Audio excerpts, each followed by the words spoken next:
పత్రిజీ ధ్యాన మహాయాగం వేదిక ద్వారా ఈరోజు సాయం సంధ్యా సమయాన గురు సాంగత్యం విభాగంలో బ్రహ్మశ్రీ డాక్టర్ ఎల్వి గంగాధర శాస్త్రి గారు గీతా గాన ప్రవచన ప్రచారకర్త, భగవద్గీత ఫౌండేషన్ వ్యవస్థాపకులు బ్రహ్మశ్రీ డాక్టర్ ఎల్వి గంగాధర శాస్త్రి గారిని వేదికను అలంకరించవలసిందిగా సవినయంగా ఆహ్వానిస్తున్నాం. సాదర స్వాగతం అండి.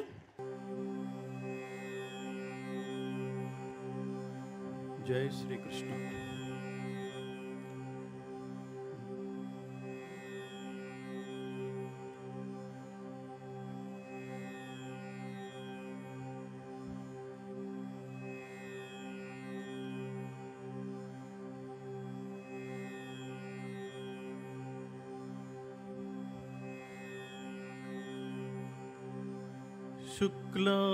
శుక్లాంబరధరం విష్ణుం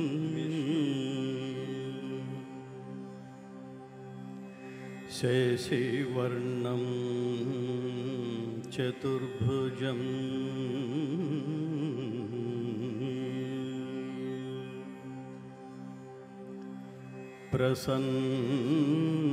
ప్రసన్నవదనం ధ్యాయేత్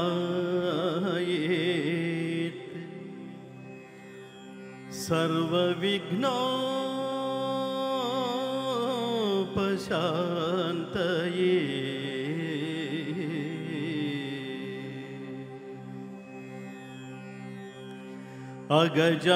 అగజానన పద్మార్కం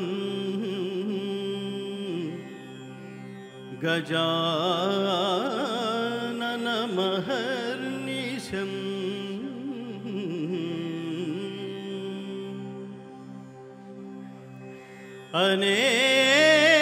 అనేకదం తం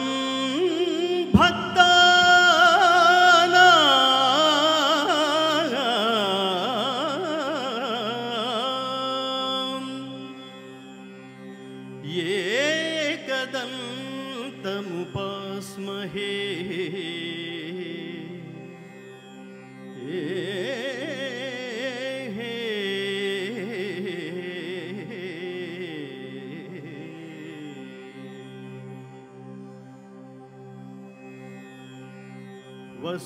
వసుదేవసుతం దేవం కంసచాణూరమర్దనం దేవకీ పరమానందం కృష్ణం వందే జగద్గురుం వందే నవఘనశ్యామం పీతకౌశేయవాససం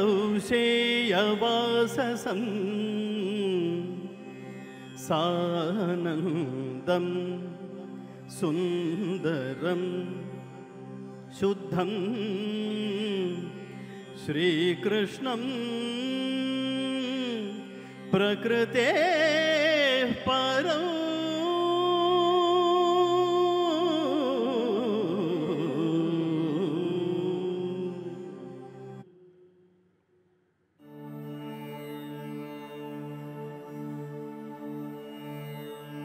యదా యదా హి ధర్మస్య గ్లానిర్భవతి భారత అభ్యుత్థానమధర్మస్య తదాత్మానం సృజామ్యహం పరిత్రాణాయ సాధూనాం వినాశాయ చ దుష్కృతాం ధర్మ సంస్థాపనార్థాయ సంభవామి యుగే యుగే.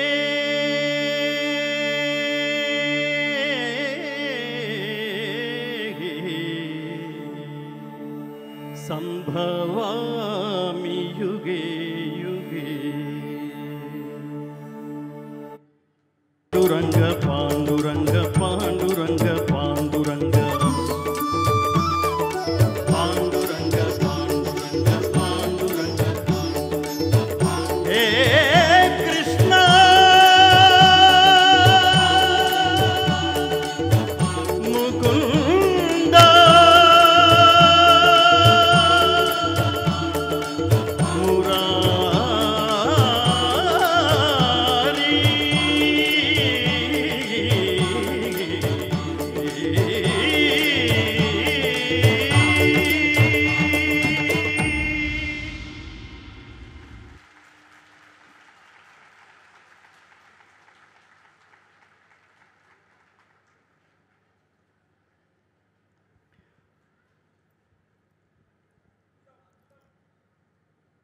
చప్పట్లలో రెండు రకాలు.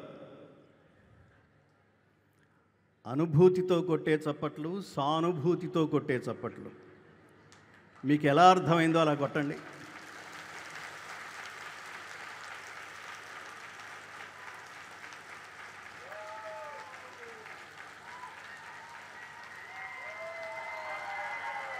చప్పట్లలో మళ్ళీ రెండు రకాలు.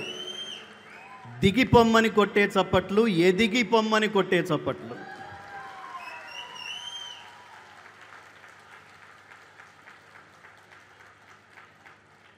చప్పట్లలో మళ్ళీ రెండు రకాలు. మీరు ఫీల్ అయి కొట్టే చప్పట్లు, నేను ఫీల్ అవుతానేమోనని కొట్టే చప్పట్లు.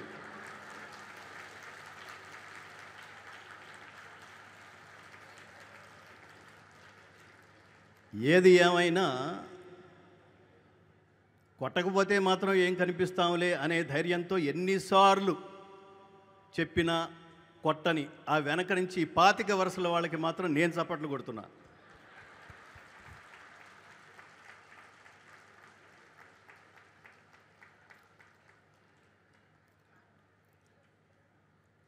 చాలా సంతోషం మిత్రులారా, భగవద్బంధువులారా. అన్నిటికంటే గొప్ప విద్య అధ్యాత్మ విద్య. చాలా పెద్ద పెద్ద పదాలు అనుకుంటాం, అవి చాలా చిన్న చిన్న పదాలు. అదేదో ఒక జనరేషన్ అంతా, ఒక 50-60 ఏళ్ల క్రిందట వాళ్ళందరూ ఈ భగవద్గీత అంటే, ఆధ్యాత్మిక జ్ఞానం అంటే, లేదా అధ్యాత్మ జ్ఞానం అంటే అదేదో రిటైర్మెంట్ సబ్జెక్ట్ లాగా చేశారు. మన అన్నప్రాసన టైంలో కూడా చూడండి, పిల్లవాడిని పడుకోబెట్టి ఆ ఎదురుకుండా 3 వస్తువులు ఉంచుతారు. ఒకటి బంగారం, రెండవది పెన్ను, మూడవది భగవద్గీత పుస్తకం. వాడు పాక్కుంటూ బంగారం దగ్గరికి వెళ్ళిపోతే ఎంత ఆనందమో తల్లిదండ్రులకి. మా వాడు కోటీశ్వరుడు అవుతాడు, పెద్ద లలితా జ్యువెలర్స్ ఓపెన్ చేస్తాడు. వాడు పాక్కుంటూ మధ్యలో ఉన్న ఆ పెన్ను దగ్గరికి వెళ్ళాడనుకోండి, పెద్ద రచయిత అవుతాడేమో, మరి ఏం అర్థం అవుతుందో ఇదో టెన్షను, ఏమి రాస్తాడో ఇదొక టెన్షను. వాడు భగవద్గీత వైపుకు వెళ్ళాడనుకోండి, ఫినిష్, అయిపోయాం.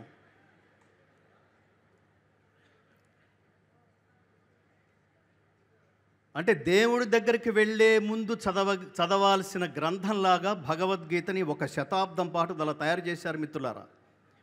భగవద్గీత స్వామీజీల సబ్జెక్ట్ అయినట్టు, లేదా రిటైర్మెంట్ సబ్జెక్ట్ అయినట్టు, లేదా భగవంతుని సమీపించే సమయంలో చివరి దశలో దేహాంత కాలంలో భగవద్గీత చదవాలేమో అనిపించేట్టు, లేదా రిటైర్ అయిన వాళ్ళందరూ ఒక చోట కూర్చొని భగవద్గీత పారాయణం పేరుతో ప్రపంచానికి అలా కనిపిస్తున్న నేపథ్యంలో మాలాంటి వాళ్ళకు కూడా, మా నాయనమ్మ గారు నన్ను ఒళ్ళో కూర్చోబెట్టుకుని, మా ఊళ్ళో ఎడ్వర్డ్ హాల్ అనే ఒక హాల్ ఉండేది. ప్రతి శనివారం అక్కడ కూర్చుని భగవద్గీతని పారాయణం చేస్తూ ఉండేవాళ్ళు. వాళ్ళలో వాళ్ళ చర్చించుకుంటుండేవాళ్ళు. ఒకరికొకరు ఉపదేశములు గావించుకొనుచు బ్రహ్మానందమును అనుభవించుతున్నారు పరమాత్మ వైభవాన్ని మహర్షులు అంటాడు భగవద్గీతలో. అట్లా ఈ పెద్దవాళ్ళందరూ వాళ్ళకి తోచిన అనుభవాల్ని, వాళ్ళకి తోచిన అర్థాన్ని, వాళ్ళు గ్రహించిన అర్థాన్ని వాళ్ళల్లో వాళ్ళే పంచుకుంటూ ఆనందం అనుభవిస్తున్న సీన్స్, అలాంటి సంఘటనలు మాలాంటి వాళ్ళకి కనిపిస్తూ ఉండేవి. అప్పుడే బాల్యంలోనే కనిపించింది, ఇది మన సబ్జెక్ట్ కాదు, రిటైర్మెంట్ సబ్జెక్ట్ అని. భగవద్గీతలోకి ప్రవేశించిన తర్వాత అర్థమైంది, భగవద్గీత రిటైర్మెంట్ సబ్జెక్ట్ కాదు. భగవద్గీత బాల్య దశ నుంచే ప్రతి తల్లి, ప్రతి తండ్రి తాము తెలుసుకుని బిడ్డలకి విధిగా నేర్పించవలసిన మోస్ట్ ఇంపార్టెంట్ సబ్జెక్ట్ ప్రపంచంలో ఏదైనా ఉంది అంటే అది భగవద్గీత.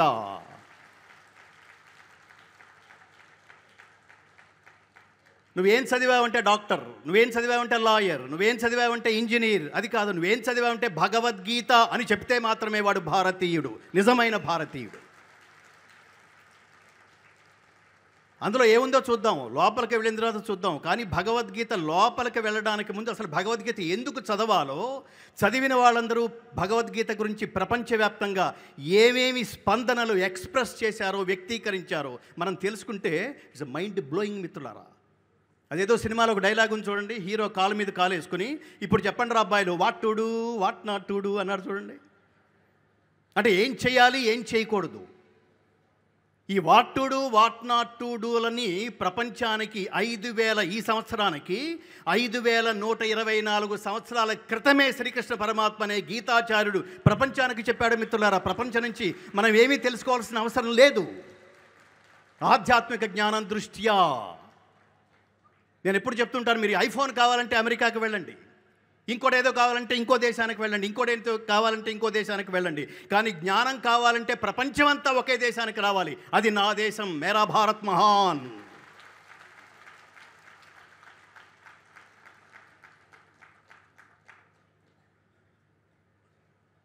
ప్రతి భారతీయుడు, నేను భారతీయుడు అంటున్నా, హిందువు కాదు, ఇక్కడ పుట్టిన ప్రతివాడు హిందువే.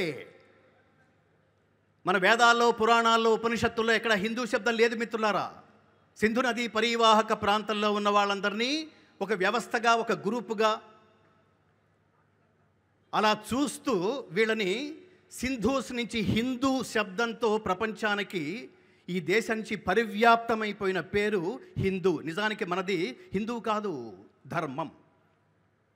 చిన్న చిన్న పదాలకు అర్థం చేసుకుంటే, చిన్న చిన్న పదాలని అర్థం చేసుకోగలిగితే, దాన్ని ఆచరించగలిగితే హిందూయిజం, గుర్తుపెట్టుకోండి, హిందూయిజం కంటే ప్రపంచంలో బలమైన ఇజం ఇంకొకటి లేదు, ఇంకొకటి లేదు, ఇంకొకటి లేదు. ప్రపంచంలో మిగతావన్నీ మతాలే, మనది మతం కాదు. పాపం దురదృష్టవశాత్తు అప్లికేషన్స్లో రిలీజియన్ అని ఉన్న చోట మతం అని రాస్తున్నాం, మనం హిందూ అని రాస్తున్నాం. చీచీచి, ఎంత దారుణం అది. మనది రిలీజియన్నా, మనది మతమా? మతం అంటే అర్థం ఏమిటి? మతం అంటే అభిప్రాయం అని అర్థం, ఒకటి వ్యక్తిగత అభిప్రాయం అని అర్థం. భగవద్గీతలో కూడా చాలా చోట్ల శ్రీకృష్ణ పరమాత్మ చెప్తాడు, ఇమే మతః, ఇది నా అభిప్రాయం అని. ఎవడి అభిప్రాయం అయితే, బాగా గుర్తుపెట్టుకోండి మిత్రులారా, ఎవరి అభిప్రాయం అయితే ఒక వర్గానికి మాత్రమే పరిమితం అవుతుందో దాని పేరు మతం అంటారు. ఎవరి అభిప్రాయం అయితే సార్వజనీనం అవుతుందో, ప్రపంచంలో విన్న ప్రతివాడు స్ఫూర్తి పొంది మాట అంటే అదిరా, సూక్తి అంటే అదిరా, భాష అంటే అదిరా అని స్ఫూర్తి పొందుతాడో దాన్ని మతం అనరు మిత్రులారా, ధర్మం అంటారు. మతం అంటే ఒక వర్గానికి చెందింది, ధర్మం అంటే ధ్రియతే అనేన ఇతి ధర్మ. సర్వజనామోదయోగ్యమైన ఏ కర్మను ఆచరించటం వల్ల అందరికీ ఆనందం కలుగుతుందో అట్టి పని పేరు, అట్టి మార్గం పేరు ధర్మము అనర్థం. భారతీయ ధర్మం పేరు, దాని ముందు చిన్న పదం యాడ్ చేశారు, సనాతన ధర్మము. సనాతనం అంటే నిత్యమైనది, శాశ్వతమైనది, అమెండ్మెంట్స్ లేనిది, ఎప్పటికీ. సనాతనం అంటే నహన్యతే హన్యమానే శరీరే, చంపబడేది శరీరమే కానీ ఆత్మ కాదు అని పరమాత్మ ఎలా అయితే చెప్తాడో, ఇది కూడా, ఈ సనాతనం అనే ధర్మం కూడా ఎప్పటికీ నశించంది. ఆ ఎప్పటికీ నశించని మాటలు, సూక్తులు ఏవైతే ఉన్నాయో అది పరమాత్మ ముఖతః గీతాచార్యుడు. ఎవరైనా గీతాచార్యుడు శ్రీకృష్ణ పరమాత్మ, ఆయన భగవద్గీత రూపంలో ఏమేమి చెప్పాడో తెలుసుకుంటే మనం ఇప్పటి వరకు చాలా సందర్భాల్లో మనం ఒక పదం ఉపయోగిస్తాం, ఐ మిస్ యూ అంటాను చూడండి. ఇప్పుడు ఈ కాంపౌండ్ నుంచి మీరు దాటి వెళ్ళే లోపల నిజంగా ఎవరైనా భగవద్గీత చదవకపోతే I miss Bhagavad Gita, I missed all the way Bhagavad Gita all these days అని ఖచ్చితంగా ఫీల్ అవుతారు. నేను ఇవాళ ముఖ్యంగా మొట్టమొదట నేను కృతజ్ఞతలు చెప్పవలసింది బ్రహ్మర్షి పత్రిగారి స్మారకంగా. మీరు చూడండి, అసలు బతికున్న కాలంలోనే మనకు అవసరం లేకపోతే మన పక్కింటి వాడి పేరు కూడా మనం తెలుసుకునే ఇంట్రెస్ట్ చూపించాం మిత్రులారా. మనకు అవసరం లేకపోతే మన పక్కింటి వాడి పేరు కూడా మనకు తెలియదు. కానీ ఈ లోకల్లో లేకుండా వెళ్ళిపోయిన పత్రితో మనకేమిటండి సంబంధం చెప్పండి? ఉంటేనే మనకు అవసరం లేదని అనుకుంటున్నప్పుడు వెళ్ళిపోయిన మహాత్ముడు ఎందుకు ఆయన్ని మనం స్మరించుకోవడం కోసం ఎంత, అసలు ఇది ఆకాశం ఈనిందా, ఒకప్పుడు ఎన్టీ రామారావు గారు మాట్లాడిన డైలాగు. ఎన్నో పనులు మానుకుని ఎంతో బిజీగా ఉండి తన గురించి తనే ఆలోచించుకోలేని, తన గురించి తన కుటుంబం గురించి తన గురించి తనే ఆలోచించుకోలేనంత గజిబిజిగా ఉన్న ఈ ప్రపంచంలో, తెలివితేటల్ని కాలాన్ని డబ్బుగా మార్చుకోవడంలో బిజీగా ఉన్న ఈ లోకంలో ఇవాళ 10 రోజుల పాటు ఇన్ని లక్షల మంది ఇంత ఆత్మశుద్ధితో ఈ కాంపౌండ్లోకి, ఈ ప్రాంగణంలోకి చేరుకున్నామంటే మీరు చూడండి. అంటే వెళ్ళిపోతూ ఈ ప్రపంచానికి ఎంతో ఇచ్చాడనమాట ఆయన. ఆ మహానుభావుడే పత్రి.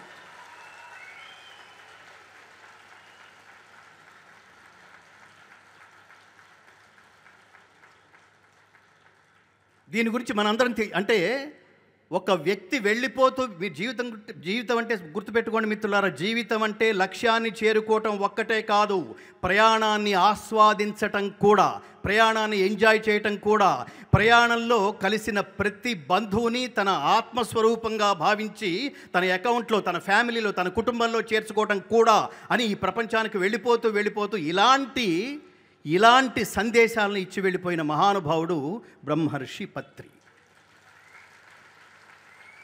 బ్రహ్మం అంటే విద్య. ఏ విద్య? అధ్యాత్మ విద్య. అదేం చెప్తోంది? కాసేపు సరదాగా ముక్కు మూసుకుని కూర్చోవడం కాదు మిత్రులారా. కాన్సన్ట్రేషన్, దాని పేరు తపస్సు అంటారు. ఆయన మామూలు వ్యక్తి కాదు. మామూలు వ్యక్తి అయితే ఉన్న కాలంలోనే వెళ్ళిపోతాడు. ఆయన తపస్వి. మీరు ఆయన నుంచి, ఆ మహానుభావుడి నుంచి నేర్చుకోవాల్సింది ఏమిటంటే, నేను ఎప్పుడు చెప్తుంటాను ఒక విషయంలో, సరదాగా ఎంటర్టైన్మెంట్ కోసం రాలేదు మనం ఇక్కడికి, కాసేపు టైం గడపడం కోసం రాలేదు. టైం పాస్ చేస్తున్నామంటే దాని అర్థం ఏంటంటే టైం వేస్ట్ చేస్తున్నామని అర్థం. ఏ లక్ష్యంతో ఈ వేదిక ఆవిర్భావం జరిగిందో, ఏ లక్ష్యంతో తన జీవితాన్ని పరమాత్మకు అనుసంధానం చేసి తనని ఆశ్రయించిన భక్తులందరినీ పరమాత్మతో జత కూర్చాలని సంకల్పించాడో అది కదా లక్ష్యం, అది కదా పత్రిజీ లక్ష్యం. ఆ లక్ష్యాన్ని చేరుకోవడానికి మనం ఎంత ప్రయత్నిస్తున్నామో, ఎంత చిత్తశుద్ధితో ఉన్నామో అది తెలుసుకోగలిగితే పత్రిజీ ఆత్మ ఖచ్చితంగా ఆనందిస్తుంది.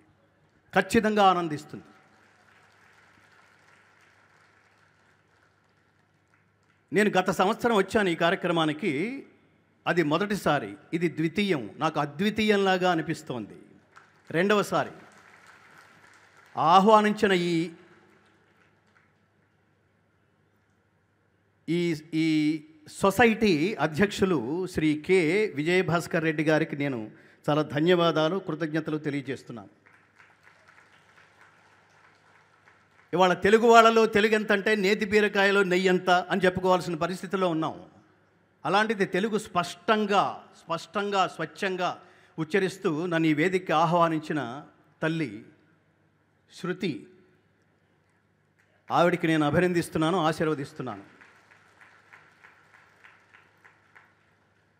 గత సంవత్సరం హృదయపూర్తిగా నన్ను ఫోన్లో ఆహ్వానించి వేదిక మీద విశేషమైన సన్మానం కట్టబెట్టడం ద్వారా నన్ను గౌరవించిన శ్రీమతి పరిపత్రి, ఆ మహాతల్లికి మరొకసారి కృతజ్ఞతలు తెలియజేస్తున్నాను. మీరు నన్ను ఒక ప్రశ్న అడిగారు, మీరు ఏమిటండి అని. నేను గాయకుడిని అన్నాను అనుకోండి, మీరు గాయకుడని నమ్మడం ఎలా అండి అని అడుగుతారు మీరు తిరిగి. అప్పుడు నేను ఒక పాట పాడుతాను, హే కృష్ణ అన్నాను అనుకోండి, అవునండి కరెక్టే, మీరు పాడుతున్నారు, మీరు బాగా పాడుతున్నారు, మీరు గాయకుడే అని నమ్మేస్తారు మీరు. ఇప్పుడు నేను మిమ్మల్ని అడుగుతాను, మీరు హిందువులా అని అడిగారు, ఎస్ అన్నారు. మీరు ఎలా నిరూపించుకుంటారో చెప్పండి అని అడిగాను, ఏం చెప్తారో చెప్పండి, ఎంతమంది చెప్పగలరో చెప్పండి. హిందూ శబ్దం ఏమిటి, సనాతన ధర్మం ఏమిటి, మనం ఆచరించవలసింది ఏమిటి, ఇవన్నీ ప్రశ్నలు వేసుకుంటే మనకి చాలా ఆందోళనకరమైన సమాధానం వినిపిస్తుంది మిత్రులారా. నేను ఇందాక చెప్పాను, ప్రపంచంలో మిగతావన్నీ మతాలకు జాడ్యం ఉంది. అవేమిటంటే మీరు వేరు మేము వేరు అని చెప్పటం. రెండో మాట, మీరు చాలా లోయర్ లెవెల్లో ఎక్కడే ఉన్నారు, మేము పైన ఎక్కడో ఉన్నాం, అందుకని మీరు మాలో కలిసిపోండి, మీ తల్లిని వదిలేసి మా తల్లి దగ్గరకు వచ్చేయండి, మా తల్లే గొప్ప తల్లి.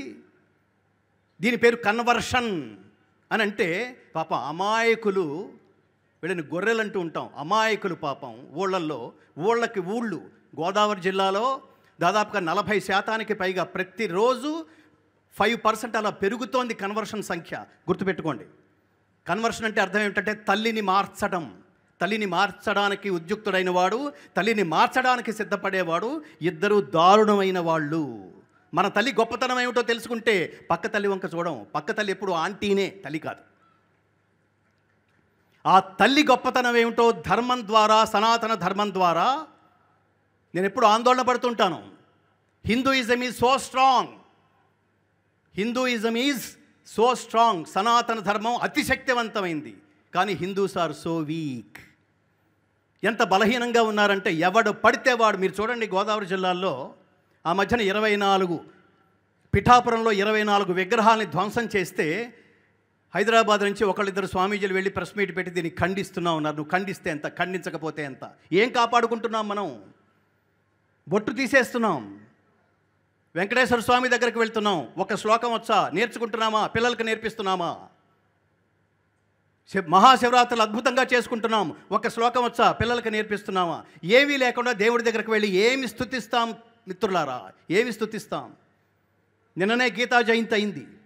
మీరు చూడండి, ప్రపంచంలో ఏ పుస్తకానికి పండగ, పుట్టినరోజు పండగ అనేది లేదు మిత్రులారా, జరపడం అనేది లేదు. ఒక్క భారతదేశంలో మాత్రమే, ఒక్క భగవద్గీత మాత్రమే శ్రీకృష్ణుడు అర్జునుడికి బోధించిన మార్గశిర శుద్ధ ఏకాదశి నాడు శ్రీకృష్ణుడు అర్జునుడికి బోధించిన భగవద్గీత పుస్తకం పుట్టినరోజు నిన్న ఘనంగా జరుపుకున్నాం.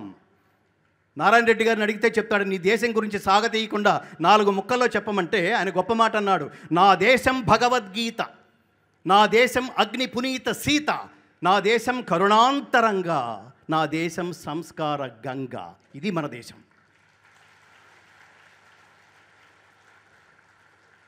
భారతీయుడైన వాడు, సనాతన ధర్మీయుడు, సనాతన ధర్మ మార్గంలో నేను నడుస్తున్నాను అనుకున్న ప్రతివాడు 3 నినాదాలు గుర్తు పెట్టుకుని తమ బిడ్డలకి ట్రాన్స్ఫర్ చేయాలి, సూచించాలి. నువ్వు కూడా నీ పిల్లలకి నేర్పించు అని. ఆ నినాదాలు ఏమిటో తెలుసా? 3 స్లోగన్స్ ఏమిటో తెలుసా మిత్రులారా? మీరు కూడా చెప్పండి. జై శ్రీరామ్, జై శ్రీరామ్, జై శ్రీరామ్. ఏదో నేను అన్నాను కాబట్టి మీరు రిపీట్ చేయడం కాదు. ఎందుకు జై శ్రీరామ్? నేను ఇందాక చెప్పాను, వెళ్ళిపోయిన వాడితో మనకేమి సంబంధం? ఇప్పుడు లేడు కదా, ఆయనతో మనకు అవసరం లేదు కదా. అంటే ఇప్పటికీ తెలుసుకుంటున్నాం అంటే వెళ్ళిపోయే లోపల మనకేదో ఇచ్చి వెళ్ళాడని అర్థం. అంటే దానిని మనం ఏ రకంగా అర్థం చేసుకోవాలి? జీవితం అంటే సరదాగా అక్కడి నుంచి ఇక్కడికి వచ్చి వెళ్ళటం కాదు, తిరిగి లోకానికి ఏదో ఒకటి ఇచ్చి వెళ్ళటం. అందుకని మిగిలిపోయాడు ఆయన. మనం పెళ్ళిళ్ళు చేసుకునేటప్పుడు మాంగళ్యం తంతునానేనా మమ జీవన హేతున, ఎంతసేపు మమ మమ మమ మమ మమ మమ, నేను నేను నేను నేను నేను. చూడండి, మామూలుగా మనం ఏడిస్తే మన ఏడుపుకి 2 కారణాలు ఉంటాయి. ఒకటి మనకు లేదని, రెండోది పక్కనాడికి ఎక్కువ ఉందని. కానీ మహానుభావులు ఏడిస్తే అది లోక కళ్యాణం కోసం. వాళ్ళు ధర్మం కోసం పరితపిస్తారు, వాళ్ళ ధనం కోసం కాదు, ధర్మం కోసం. శ్రీరాముడు ఏడ్చాడు, వశిష్ఠుడు ఉపదేశించాడు దగ్గరకు తీసుకుని, దానాన్న జీవితం అంటే ఏమిటో చెప్తాను. 16 ఏళ్ల వయస్సులో ప్రపంచం అంతా తిరిగి ఈ సామాజిక సాంఘిక అసమానతల్ని ఇవన్నీ చూసి తట్టుకోలేని శ్రీరాముని దగ్గర కూర్చోపెట్టుకుని ఆత్మతత్వ విచారణ చేశాడు. దాని పేరు యోగ వాసిష్టం. ఏడ్చింది ఎవరు? శ్రీరాముడు. బోధించింది ఎవడు? వశిష్ఠుడు. ఎవడి పంట పండింది? మన ఒళ్ళో యోగ వాసిష్టం అనే పుస్తకం ఉంది, తెరుస్తున్నామా? మరొక సందర్భంలో ఏడ్చాడు ఒకడు, అతని పేరు అర్జునుడు. దా అని అడిగాడు, రమ్మన్నాడు, హక్కును చేర్చుకున్నాడు. తిట్టి చెప్పాడు, తట్టి చెప్పాడు, కొట్టి చెప్పాడు, ప్రేమించి చెప్పాడు, లాలించి చెప్పాడు, బోధించాడు. ఎవరు? శ్రీకృష్ణ పరమాత్మ. ఏం బోధించాడు? భగవద్గీత. ఏడ్చిందెవడు? అర్జునుడు. ఎవడి పంట పండింది? మన పంట పండింది, మన ఒళ్ళో భగవద్గీత ఉంది.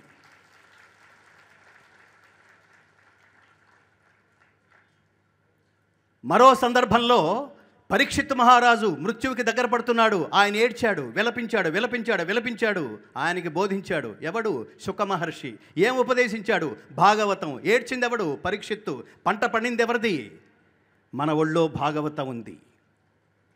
అంటే దీని అర్థం ఏమిటంటే, మీరు సరదాగా విని వెళ్ళిపోకండి మిత్రులారా. వెళ్ళేటప్పుడు ఒక పరమ లక్ష్యంతో వెళ్ళాలి. ఏ లక్ష్యంతో ఇక్కడికి వచ్చారో, ఒకవేళ లక్ష్యం కూడా లేకుండా సరదాగా వచ్చినా, వెళ్ళేటప్పుడు ఒక లక్ష్యం కనుక ఏర్పడితే అది జన్మ సార్థకత. ఇవాళ ఉపన్యాసం విన్నాం, రోజుకొక మహానుభావుని పిలుస్తున్నారు. నిజమైన, గుర్తుపెట్టుకోండి, నిజమైన లెక్చరర్ ఎవరంటే వ్యర్థాక్షరం లేకుండా మాట్లాడగలిగేవాడు. నిజమైన స్టూడెంట్ ఎవడంటే ఎక్కడ నచ్చిందో అక్కడ పుస్తకము పెన్ను తెచ్చుకుని విన్నప్పుడు బాగుంటాయి, గుర్తున్నట్టుంటాయి, తర్వాత కాలంలో మర్చిపోవటం. చేసిన తప్పే మళ్ళీ మళ్ళీ మళ్ళీ ఎందుకు చేస్తామంటే తర్వాత కాలంలో మనం మర్చిపోవడం కారణంగా. అందుకని గుడ్ లిజనర్ ఎవరంటే, మంచి శ్రోత ఎవరంటే పుస్తకం పెన్ను తెచ్చుకుని కూర్చునేవాడు. పిల్లలకి అది అలవాటు చేయండి. ఇందాకేమన్నాను? జై శ్రీరామ్ గట్టిగానండి. ఏమిటో ఇన్ని మీరు గుర్తుపెట్టుకోండి. ఒక్కసారి అడిగితే అడిగినట్టు, రెండోసారి అడిగితే అడుక్కున్నట్టు ఆ పరిస్థితి ఎందుకు అనాలంటే, జై శ్రీరామ్ అని ఎందుకు అనాలంటే, జీవితం అంటే సుఖంగా బతకడం కాదు నాన్న, ధర్మంగా బతకడం అని ప్రపంచానికి తను ఆచరించి చూపించిన మహాత్ముడు. అందుకని దైవం.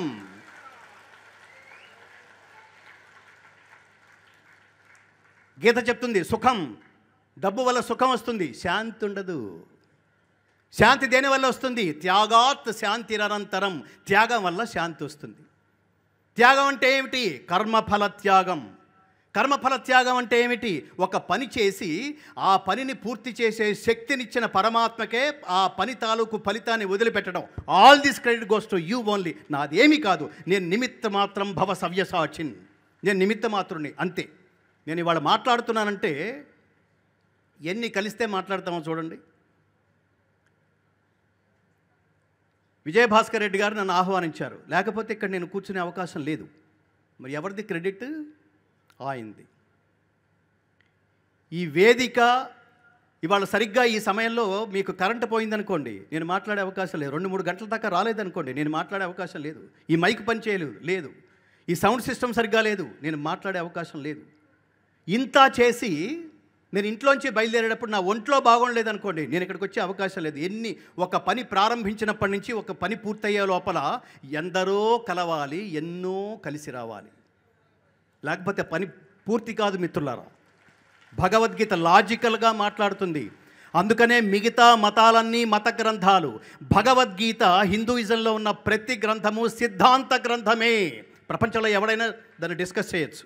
ఇది ఎలా అండి అంటే, దాన్ని లాజికల్గా వివరించవచ్చు, సహేతుకంగా దానికి సమాధానం చెప్పచ్చు. అలా చెప్పగలిగే గ్రంథం ప్రపంచంలో ఒకే ఒక్కటి, భగవద్గీత. భగవద్గీత గొప్పదని మనం చప్పట్లు కొట్టుకుని మాట్లాడితే గొప్ప విషయం కాదేమో. ఎవడి బిడ్డ వాడికి చాలా గొప్పగా అనిపించవచ్చు. కానీ భగవద్గీత గొప్పదని, ఇది చదవకపోతే జీవితంలో మనం చాలా కోల్పోతామని చెప్పింది ఎవరో తెలుసా మిత్రులారా? Edwin Arnold, max Muller, open hammer, Warren Hastings, Einstein, Aldous Huxley, David ఫ్రాలే. ఎవరు వీళ్ళు? పాశ్చాత్యులు. వాళ్ళు ఏం మాట్లాడారో తెలుసా? భగవద్గీత లేకపోతే ప్రపంచ వాంగ్మయం పరిపూర్ణమైనట్టు కాదు అని మాట్లాడారు. అది మన దేశం.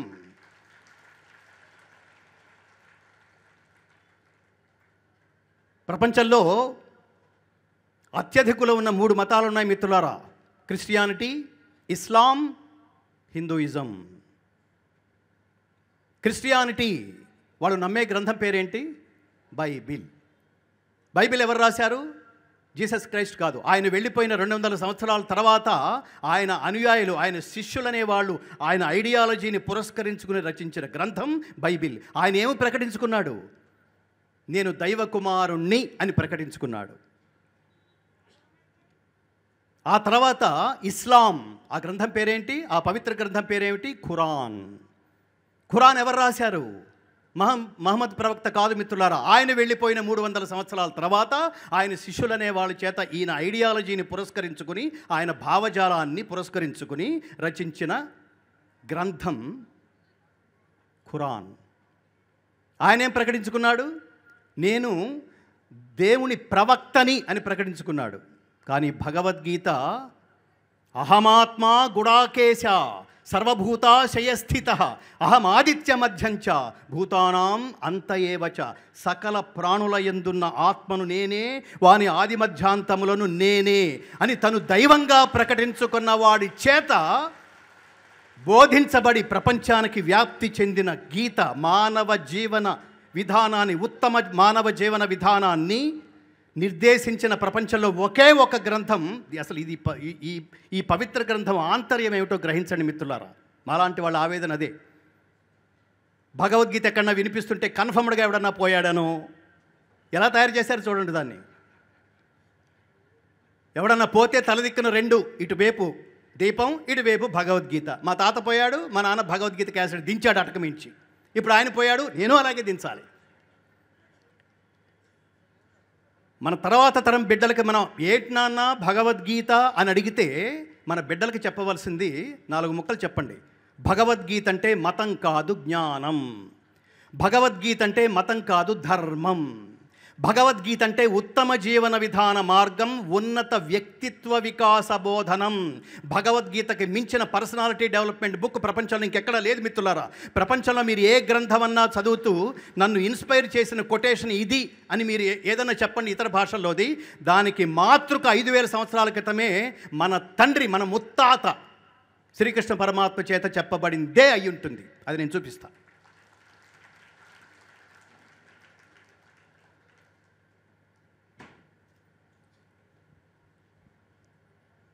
మొదటి నినాదం తెలుసుకున్నాం, జై శ్రీరామ్.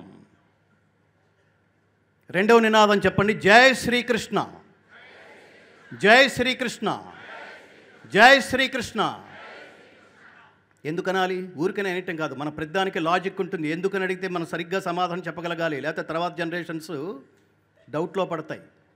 మనం మూఢ విశ్వాసంతో భగవద్గీతని ఫాలో అవటం లేదు మిత్రులారా. ఏది చదవటం వల్ల, ఏది గ్రహించటం వల్ల, దేన్ని ఆచరించటం వల్ల ఒక మానవుడు మహానుభావుడై ఇంత వ్యవస్థని స్థాపించగలిగాడో తన లేని కాలంలో కూడా ఆ మహాత్ముడైన బ్రహ్మర్షి పత్రిజీకి స్ఫూర్తినిచ్చింది భగవద్గీత. అందులో 6వ అధ్యాయం, దాని పేరు ధ్యానయోగం. అక్కడికి వస్తున్నాం. ధ్యానయోగం ఎక్కడిదది? శ్వాస మీద ధ్యాస. ఎక్కడిదది? ఎదుర్కొన్నానే నేను ఇంతసేపు మాట్లాడుతున్నాను కదా, అసలు ఈ మార్గంలోకి రావడానికి స్ఫూర్తిని అందించిన మానవుడు ఒక ఆయన ఉంటాడు. మీరు చూడండి, నహి కళ్యాణకృత కశ్చిత్ దుర్గతిన్ తాత గచ్చతి. గీత చెప్తుంది, పార్థ నైవేహ నాముత్ర వినాశస్తస్య విద్యతే నహి కళ్యాణకృత్ కశ్చిత్ దుర్గతిం తాత గచ్చతి దుర్గతిం తాత నిగచ్చతి.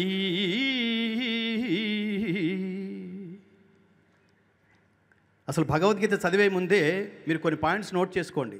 భగవద్గీత చదివినా అర్థం కాదు, అసలు ఫస్ట్ లైన్ అదే. మళ్ళీ చదవండి, అర్థం కాదు. మళ్ళీ చదవండి, అర్థం కాదు. అసలు ఎందుకు చదవాలి అర్థం కానప్పుడు అంటే దేవుడు చెప్పాడు కాబట్టి. మీరు గుర్తుపెట్టుకోండి, ప్రపంచంలో మిగతా గ్రంథాలన్నీ మనుషులు రాసిన గ్రంథాలు మాత్రమే, మానవులు రచించిన గ్రంథాలు మాత్రమే. భగవద్గీత ఒక్కటే ప్రపంచంలో దైవ గ్రంథం అని పిలువబడింది. ఇది దైవ గ్రంథం, మనిషి కాదు. అపౌరుషేయం అంటాం. పురుషుడంటే మానవుడు కాదు, పురుషుడంటే పరమాత్మ. అపౌరుషేయం, పురుషుడు కానివాడు, అతీతుడు చేత బోధించబడింది భగవద్గీత. దాని పేరే అది. సాక్షాత్తు పరమాత్ముని ముఖపద్మం నుండి వెలువడిన మహోత్కృష్టమైన దివ్య సందేశం భగవద్గీత. మనకి చాలా కన్ఫ్యూజన్ ఉంటుంది. మిగతా మతాలు ఎంత కొట్టుకున్నా ఒకే గ్రంథాలు, ఒకే గ్రంథం.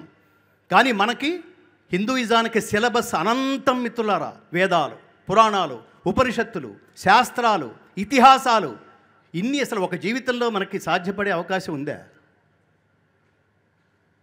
ఏదన్నా ఒక్కటి చదివే అవకాశం ఉందా? లేదు. అసలు మన ఇంట్రెస్ట్లు చాలా వేరుగా ఉంటాయి. అక్కయ్య గారు, మా ఇంట్లో రేపు శనివారం విష్ణు సహస్రనామం పారాయణం పెట్టుకుంటున్నాం, మీరు తప్పకుండా రావాలి అనగానే అత్తయ్య గారు ఏమంటుందో తెలుసా?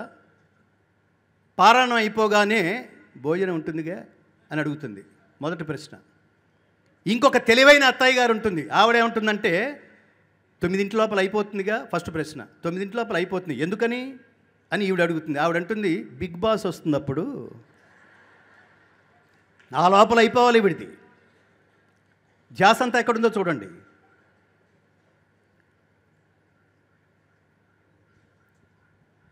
అలా నహి కళ్యాణకృత కశ్చిత్ దుర్గతిన్ తాత గచ్చతి. ఎవడైతే స్వకల్యాణం కోసం ఆలోచిస్తాడో వాడున్నంత కాలమే బతికుంటాడు, వాడితో అవసరం ఉన్న వాళ్ళ మధ్యలోనే బతికుంటాడు. ఎవడైతే లోకశ్రేయస్సు కోసం ఆలోచిస్తాడో వాడు లోకాలున్నంత కాలం ఉండిపోతాడు. బ్రహ్మర్షి పత్రిజీలాగా తన కోసం ఆలోచించలేదు, తన కోసం ఆలోచిస్తే దాని పేరు స్వార్థం అంటాం. గుర్తుపెట్టుకోండి, చిన్న చిన్న పదాలు ఇది.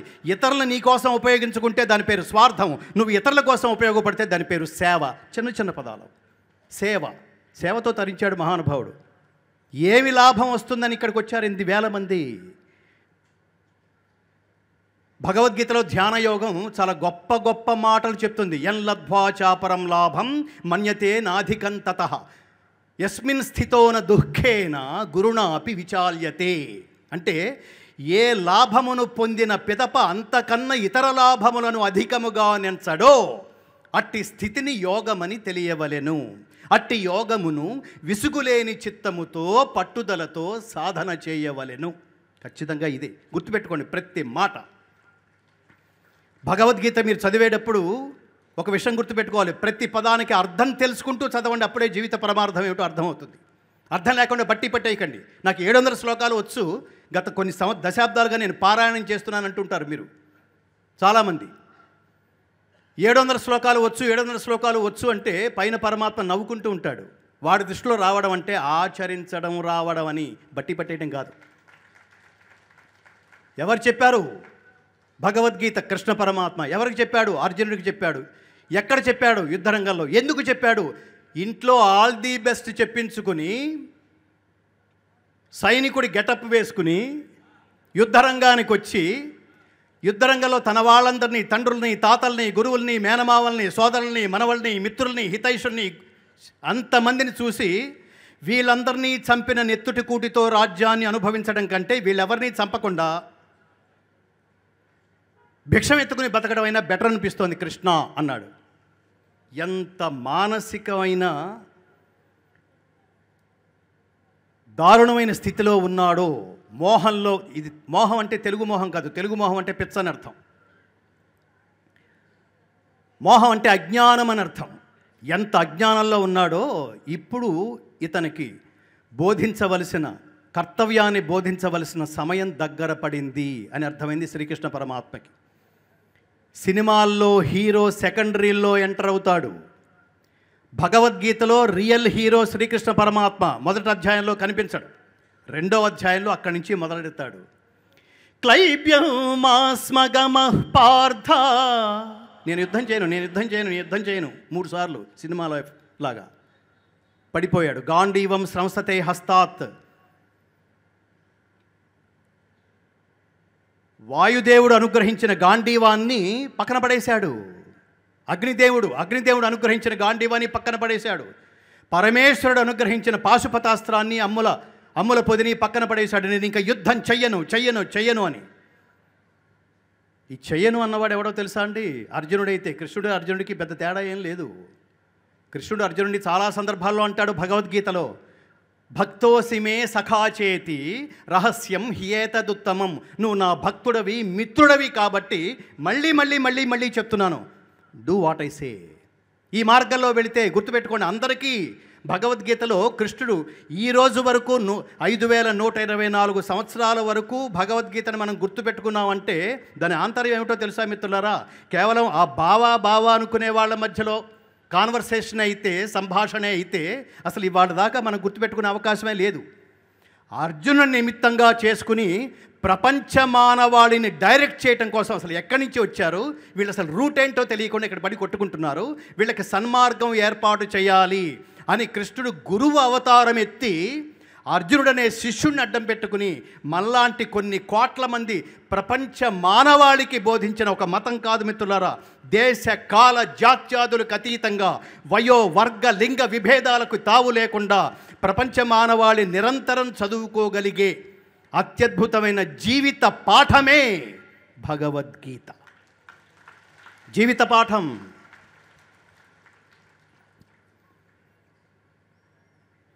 కాబట్టి సినిమాల్లో హీరో సెకండరీలో వచ్చినట్టు శ్రీకృష్ణ పరమాత్మ 2వ అధ్యాయం సాంఖ్యయోగం. ఆ యోగం పేరేమిటో చెప్పండి? సాంఖ్యయోగం. సాంఖ్యమనగా జ్ఞానము. ఆ జ్ఞానం ఏమిటో చెప్తున్నాడు, మనందరికీ చెప్తున్నాడు. క్లైబ్యం మాస్మగమః పార్థ నైతత్వయుపపద్యతే క్షుద్రం హృదయ దౌర్బల్యం త్యక్త్వా ఉత్తిష్ఠ పరంతప. ఏమిటి దాని అర్థం ఏంటంటే త్యక్త్వ, వదిలిపెట్టు, ఉత్తిష్ట, లే యుద్ధం చేయడానికి, పరంతప, శత్రువులను తప్పింపజేయువు అర్జునుడా.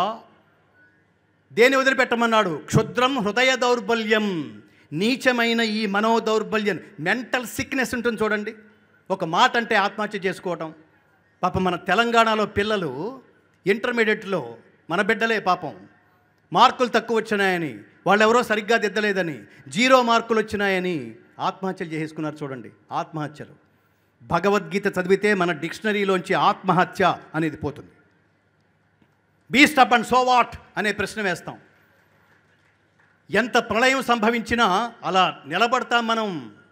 అంత నిలబడే శక్తి మానసిక దౌర్బల్యాన్ని మన నుంచి తీసేసి, ముఖ్యంగా ఇక్కడ యూత్ ఉంటే వాళ్ళ కోసం చెప్తున్నాను. యువతరానికి భగవద్గీత ఇచ్చే సందేశం ఏమిటో తెలుసా? ముఖ్యంగా మేము ఎప్పుడు చెప్తుంటాం, భగవద్గీత అన్ని ఏజ్ గ్రూపులకి, భగవద్గీత అన్ని వయసుల వారికి, కానీ ముఖ్యంగా బాలబాలికలకి, యువతరానికి. రేపటి రోజు లంచాలు లేని భారతదేశాన్ని సృష్టించాలంటే బాల్యం నుంచే బిడ్డలకి భగవద్గీత నేర్పించండి. స్వార్థరహిత ఉత్తమ సమాజం నిర్మించాలంటే బిడ్డలకి బాల్యదశ నుంచే భగవద్గీత నేర్పించండి.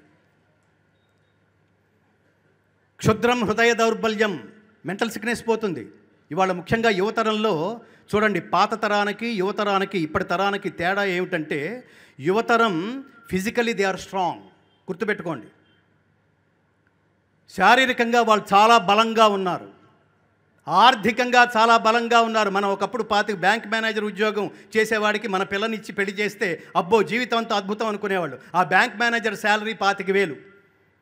కానీ ఇవాళ నెలకి 25 లక్షలు సంపాదించగలిగే తెలివితేటలు బిడ్డలకు ఉన్నాయి. మెంటల్లీ వాళ్ళు తెలివితేటల పరంగా వాళ్ళు చాలా ఉన్నత స్థితిలో ఉన్నారు, కానీ మానసికంగా చాలా బలహీనంగా ఉన్నారు.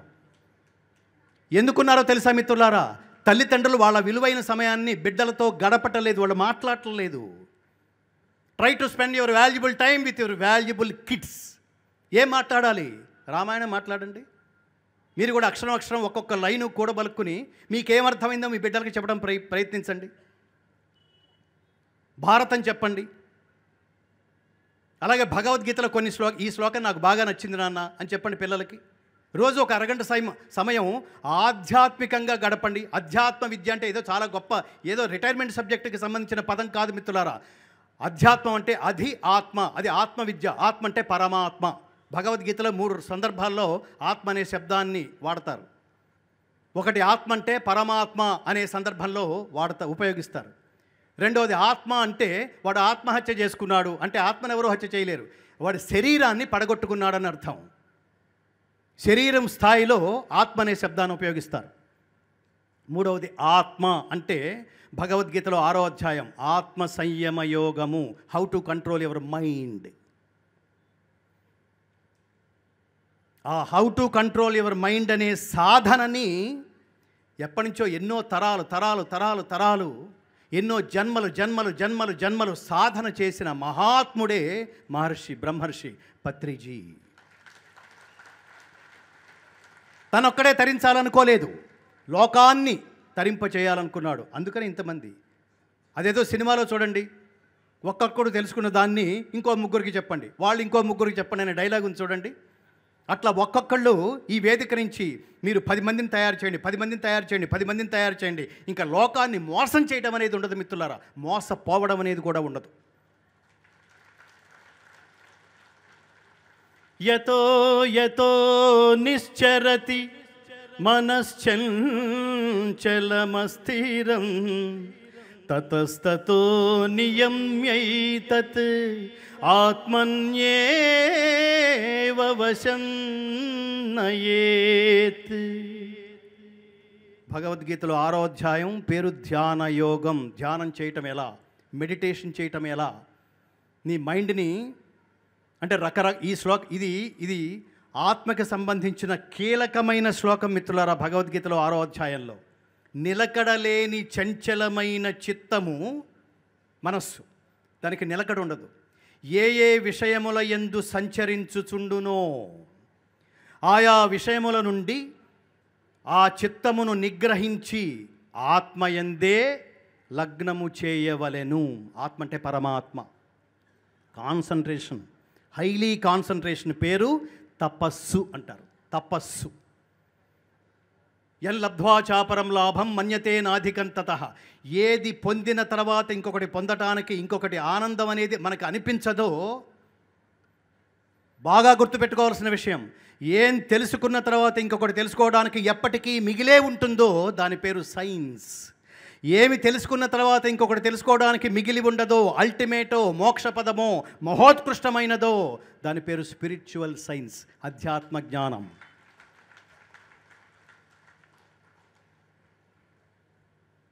ఇటు పెడితే స్వర్గం, ఇటు పెడితే నరకం, ఇటు పెడితే మోక్షం.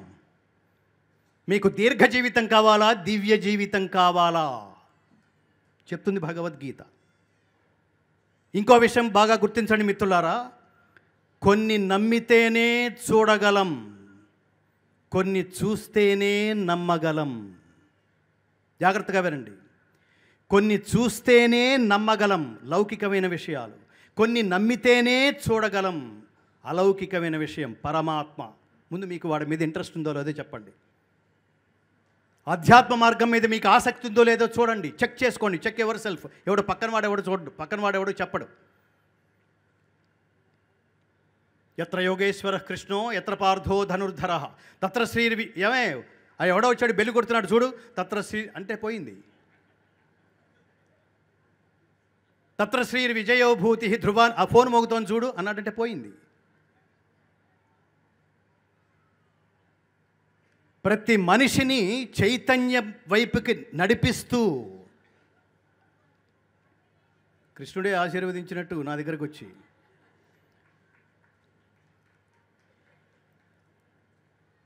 కర్మ ఎలా చేయాలో భగవద్గీత చెప్తుంది. కర్మ అంటే చాలా పెద్ద పెద్ద పదాలు అనుకోకండి, కానీ ఈ పదాలు నేర్చుకోండి. కర్మ అంటే పని.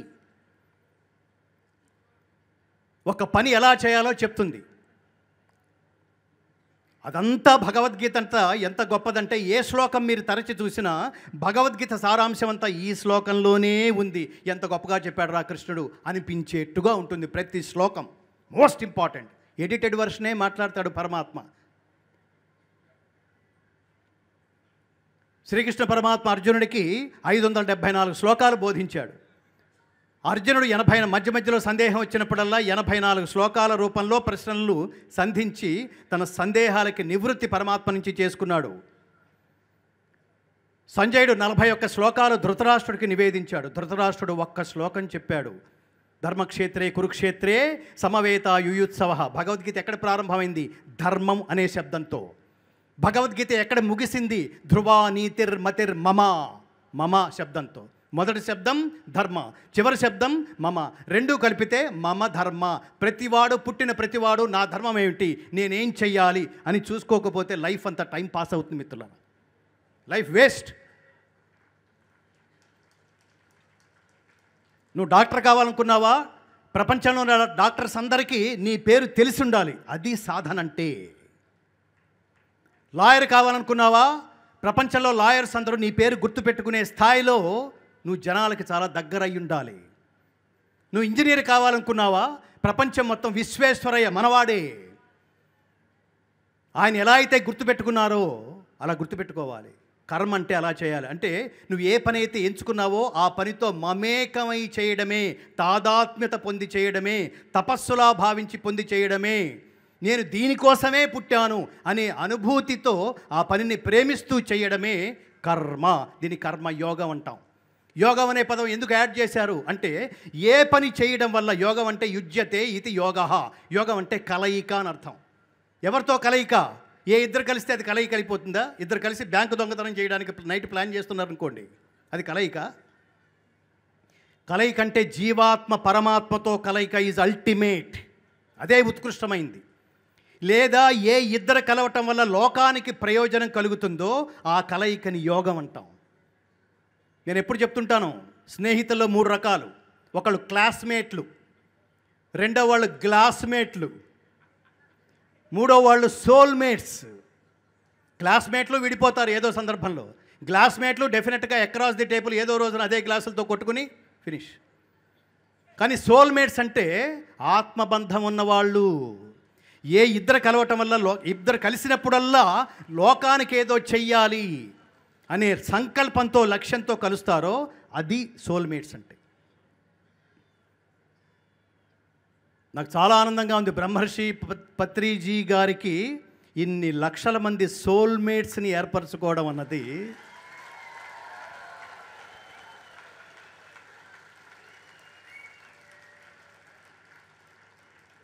ఈ చప్పట్లో ఆనందం నాకు కాదు మిత్రులారా, ఆయన ఆత్మ ఆనందిస్తూ ఉంటుంది. ఆయన గురించి మాట్లాడుకుంటూ, ఆయన లక్ష్యాలని గుర్తు చేసుకుంటూ, దీని తర్వాత తరం వాళ్ళకు కూడా మనం ట్రాన్స్ఫర్ చేసే లక్ష్యం కనుక ఉంటే నిజంగా ఆయన ఆత్మ ఆనందిస్తుంది. ఇది గుర్తుపెట్టుకోండి, లేకపోతే క్షోభిస్తుంది.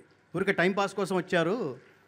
నేను ఏ లక్ష్యంతో ప్రారంభించాను నాన్న, దాన్ని అర్థం చేసుకుని ఆచరించండి రా అని. భగవద్గీత ఆంతర్యం కూడా ఇదే. భగవద్గీతని మొదటి లెవెల్లో చదవండి, అది మొదటి స్థాయి. రెండవ స్థాయిలో భగవద్గీతని ప్రతి పదానికి అర్థం తెలుసుకోండి, రెండవ స్థాయి. మూడవ స్థాయి భగవద్గీతని ఆలోచించడం ప్రారంభించండి. ఏంటి పరమాత్మ ఎంత ఇంటెన్సిటీతో చెప్తున్నాడు ఆలోచించండి. నాలుగవ స్థాయి ఆచరించండి. ఐదవ స్థాయి ప్రచారం చెయ్యండి. ముందు చదవాలి, 2 అర్థం చేసుకోవాలి, 3 ఆలోచించాలి, 4 ఆచరించాలి, 5 ప్రచారం చేయాలి. భగవద్గీత పరమ లక్ష్యం. ఈ 5 మెట్లు ఎక్కితే తప్ప పరమ లక్ష్యాన్ని మనం చేరలేం మిత్రులారా, చేరలేం. ఎంతమందికి భగవద్గీత తెలుసు, ఎంతమందికి భగవద్గీతల శ్లోకాలు వచ్చు అని ఈ వేదిక నుంచి అడిగితే ఇందాక అదే చెప్పాను. మీరు హిందువులని ఎలా ప్రూవ్ చేసుకుంటారు, ఎలా నిరూపించుకుంటారంటే భగవద్గీత తెలుసా అంటే బుర్రగొక్కోవటం. మీ ఇంట్లో భగవద్గీత పుస్తకం ఉందా అంటే మళ్ళీ ఇంకోసారి బుర్రగొక్కోవటం. ఒకవేళ ఉంది అంటే ఎక్కడుంది మీ ఇంట్లో భగవద్గీత పుస్తకం అంటే అలా చూపించి పూజ గదిలో ఉంది, నేను వెళుతూ దండం పెట్టుకుని వెళ్ళిపోతున్నాను, 2 పూలు దాని మీద వేసి వెళ్ళిపోతున్నాను. దారుణం అది. భగవద్గీత పఠనా గ్రంథం కాదు, పూజ గ్రంథం కాదు, ఆచరణ గ్రంథం. కర్మణ్యేవాధికారస్తే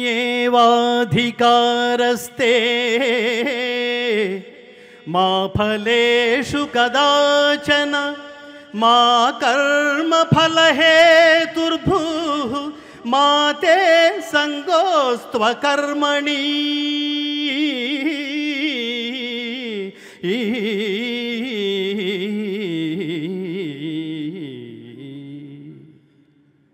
కర్మాచరణమునందే నీకు అధికారము కలదు. పని చెయ్యి, సిన్సియర్గా చెయ్యి, త్రికరణ శుద్ధిగా చెయ్యి, స్వార్థం మానేసి చెయ్యి, లోకశ్రేయస్సు కోసం చెయ్యి, దాని ఫలితాన్ని పరమాత్మకు అర్పించి చెయ్యి. ఇదే భగవద్గీత సారాంశం. ఏ పని చేసినా త్రికరణ శుద్ధిగా ఫలితం పరమాత్మకు అర్పించి భవబంధాలకి తావు లేకుండా, అంటే అటాచ్మెంట్ లేకుండా, ఈ పని అదే ఎలా చేశాను అని కాలు రెగరేయటం నీది కాదు. ఇందాక చెప్పాను, ఎన్నో సహకరిస్తే ఆ పని పూర్తి చేయగలిగినప్పుడు పని తాలూకు ఫలితాన్ని మొత్తాన్ని నీ అకౌంట్లో వేసుకుంటావా, నేను అంటావా. భగవద్గీత చదివితే ఏమొస్తుందంటే మన జీవితం అనే డిక్షనరీలోంచి నేను అనే పదం పోతుంది. నేను అంటే అహంకారం. ఇంకో పదం కూడా పోతుంది, నాది అనేది అహంకారం, నాది అనేది మమకారం. ఈ అహంకార మమకారాల్ని పోగొట్టడం కోసం శ్రీకృష్ణ పరమాత్మ అర్జునుడికి పోసిన 18 అధ్యాయాల పేరుతో అర్జునుడికి పోసిన షాంపూ ప్యాకెట్ల పేరే భగవద్గీత.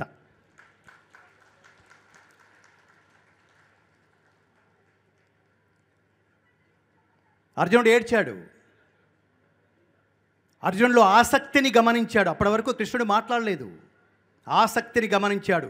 శిష్యస్థేహం శాధిమాం త్వాం ప్రపన్నం. నాకేం చేయాలో అర్థం కావట్లేదు, శరీరం అంతా గగుర్పాటు చెందుతోంది, వీళ్ళందరిని చూసి వీళ్ళందరినీ చంపేయడమా నా వాళ్ళు వీళ్ళు అని. కృష్ణుడు చెప్పాడు, డ్యూటీలోకి వచ్చినప్పుడు, డ్యూటీ గుర్తుపెట్టుకోండి, డ్యూటీలోకి వెళ్ళిన వాడు బంధాల గురించి మాట్లాడితే డ్యూటీ చెయ్యలేడు. తన బిడ్డ స్ట్రెచర్ మీద ఉన్నప్పుడు డాక్టర్ ఎలా అయితే కాన్సన్ట్రేట్ చేసి ఆపరేషన్ చేయలేడో, నా వాళ్ళు అనుకోవటం వల్ల చెయ్యి షివరైపోతోంది, శరీరం మొత్తం వణికిపోతోంది, అందుకని యుద్ధం చేయలేకపోతున్నాడు. కానీ యుద్ధరంగంలో అటువైపు నిలబడ్డ వాళ్ళు ఇటువైపు నిలబడ్డ వాళ్ళు ఒకళ్ళకొకళ్ళు సైనికులు మాత్రమే, శత్రువులు మాత్రమే. ఇక్కడ నీ డ్యూటీ చేయాలి. నువ్వు చేస్తున్న డ్యూటీ గుర్తుపెట్టుకోండి, నువ్వు చేస్తున్న డ్యూటీ, ఇక్కడ నిలబడ్డది బంధువులు కాదు, సైనికులు. జరుగుతున్న యుద్ధం ధర్మానికి అధర్మానికి మధ్య మాత్రమే. ఇవాళకి భగవద్గీత ఎందుకు మనం తెలుసుకోవాల్సి వస్తుందంటే, దురదృష్టవశాత్తే నిజానికి పాండవుల పర్సంటేజ్ ఎంతమంది? పాండవులు ఎంతమంది? 5. కౌరవులు ఎంతమంది? 100 మంది. ఇవాళకి అదే పరిస్థితిలో ఉంది. మంచి పర్సంటేజ్ 5% మాత్రమే. అందుకనే చదువుకోవాల్సి వస్తుంది. జీవితంలో ఏ రంగంలోకి అడుగు పెట్టాలనుకున్నా వాడికి 1 గంట సేపు భగవద్గీత ఓరియంటేషన్ చెప్పి తీరాల్సిందే మిత్రులారా. నువ్వు రాజకీయ నాయకుడి కావాలనుకుంటే ముందు గంట సేపు భగవద్గీతలో పరమాత్మ మన కోసం ఏం చెప్పాడో మనం తెలుసుకుంటే ఖచ్చితంగా ఉంటుంది. లేకపోతే ఉచితాల పేరుతో మానసిక దుర్బలుల్ని చేసి మనుషుల్ని బిచ్చగాళ్ళని చేసే ప్రభుత్వాలు ఏర్పడతాయి. గుర్తుపెట్టుకోండి. ఉచితం పడేయటం అన్నది కుక్కకి బిస్కెట్ పడేయటం లాంటిది. తీసుకునేవాడి పరిస్థితి కూడా అంతే. భగవద్గీతలో దానం ఎలా చేయాలో చెప్తుంది. ఉత్తమ దానం ఏమిటి? సాత్విక దానం, తామసిక దానం, రాజసిక దానం. సాత్విక దానం అంటే ఏమిటో తెలుసా? దాని పేరు ఉత్తమ దానం అంటాం.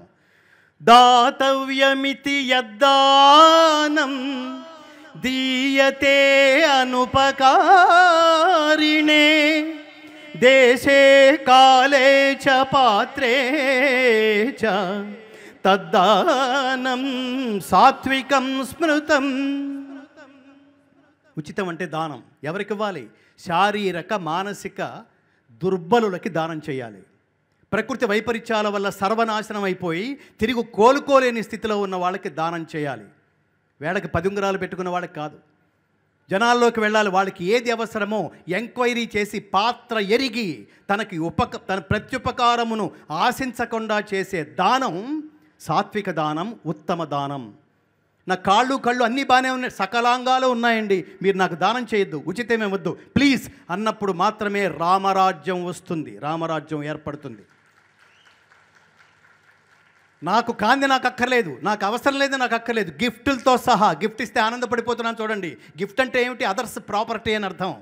సొంత కాళ్ళ మీద నిలబడి మన కష్టం మీద. మీరు గుర్తుపెట్టుకోండి, ఉచితం ఎప్పుడు అనుచితమే, అది సముచితం కాదు.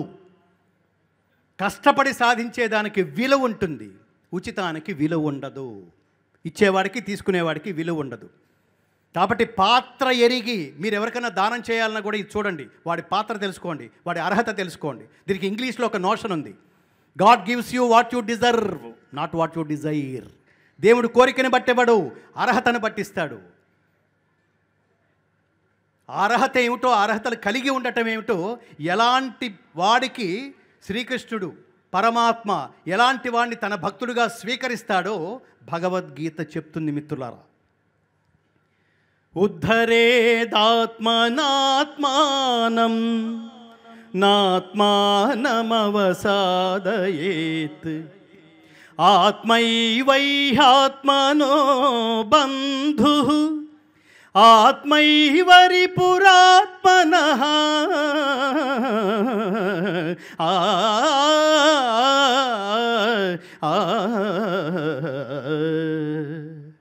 ఉద్ధరేదాత్మనాత్మానం నాత్మానం అవసాదయేత్.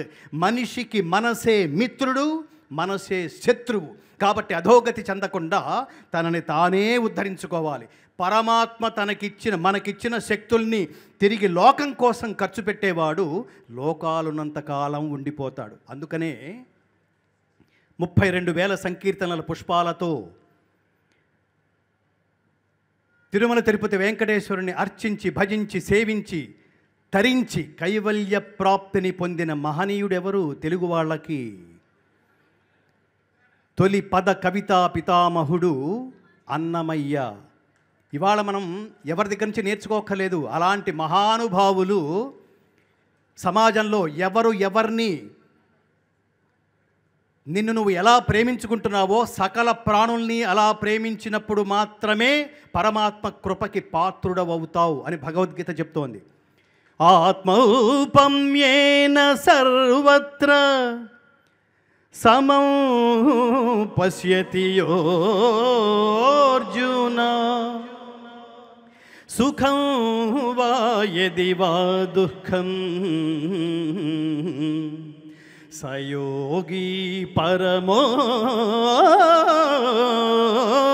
మతః. సర్వప్రాణుల సుఖదుఖాలని తన సుఖదుఖాలతో పోల్చుకొని చూసువాడు గొప్ప యోగి అని చెప్పబడుతున్నాడు. అందుకనే షిరిడీ సాయిబాబా, అమ్మ ఆకలేస్తోంది, ఒక రొట్టె తెచ్చి పెడతావా అని అడిగాడు ఆయన. అలాగే బాబా అని ఆర్తితో లోపలికి వెళ్ళి 10 నిమిషాల్లో రొట్టెలు తయారు చేసి తీసుకొచ్చింది. ఆ రొట్టెలు తీసుకుని ఆ ఎదురుకుండా ఉన్న కుక్కకు వేస్తున్నాడు ఆయన. ఆవిడ తలడిల్లిపోయింది. బాబా, మీకు ఆకలిగా ఉందని నేను తీసుకొస్తే కుక్కకు పడేస్తారా అని అడిగింది. నేనేమన్నాను అని అడిగాడు ఆయన. ఆకలిగా ఉంది అన్నారు అని. ఆకలిగా ఉందన్నాను కానీ నాకని చెప్పలేదు కదా. నాకు ఆకలైతే ఒకటిను, దానికి ఆకలైతే ఒకట. దాని కళ్ళలోకి చూడు, ఆకలితో ఎంత ఆర్తిగా నా వంక చూస్తోందో అది నాకు అర్థమవుతోంది. అందుకని దానికి వేశాను. అదండి యోగస్థితి. యోగస్థితి అంటే అది. అలాంటి యోగే తాళ్లపాక అన్నమయ్య. అన్నమయ్య అనగానే మన కీర్తన వినాలి కదా, అవునా?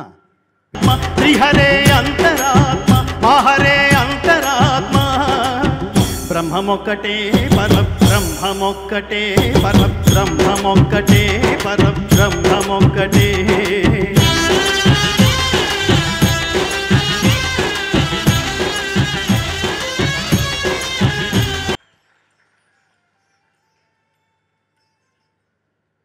ఈ అన్నమయ్య అని చెప్పగానే ఒక మహానుభావుడిని మీకు పరిచయం చేయాలి. ఇక్కడ ఇంకొకసారి అన్నమయ్యని, ఆయన జీవిత చిత్రణని ఒక సినిమా రూపంలో తీసుకువెళితే భారత జాతి, ముఖ్యంగా తెలుగు జాతి వాంగ్మయ వైభవాన్ని ప్రపంచానికి ప్రకటించవచ్చు. భాషా వైభవం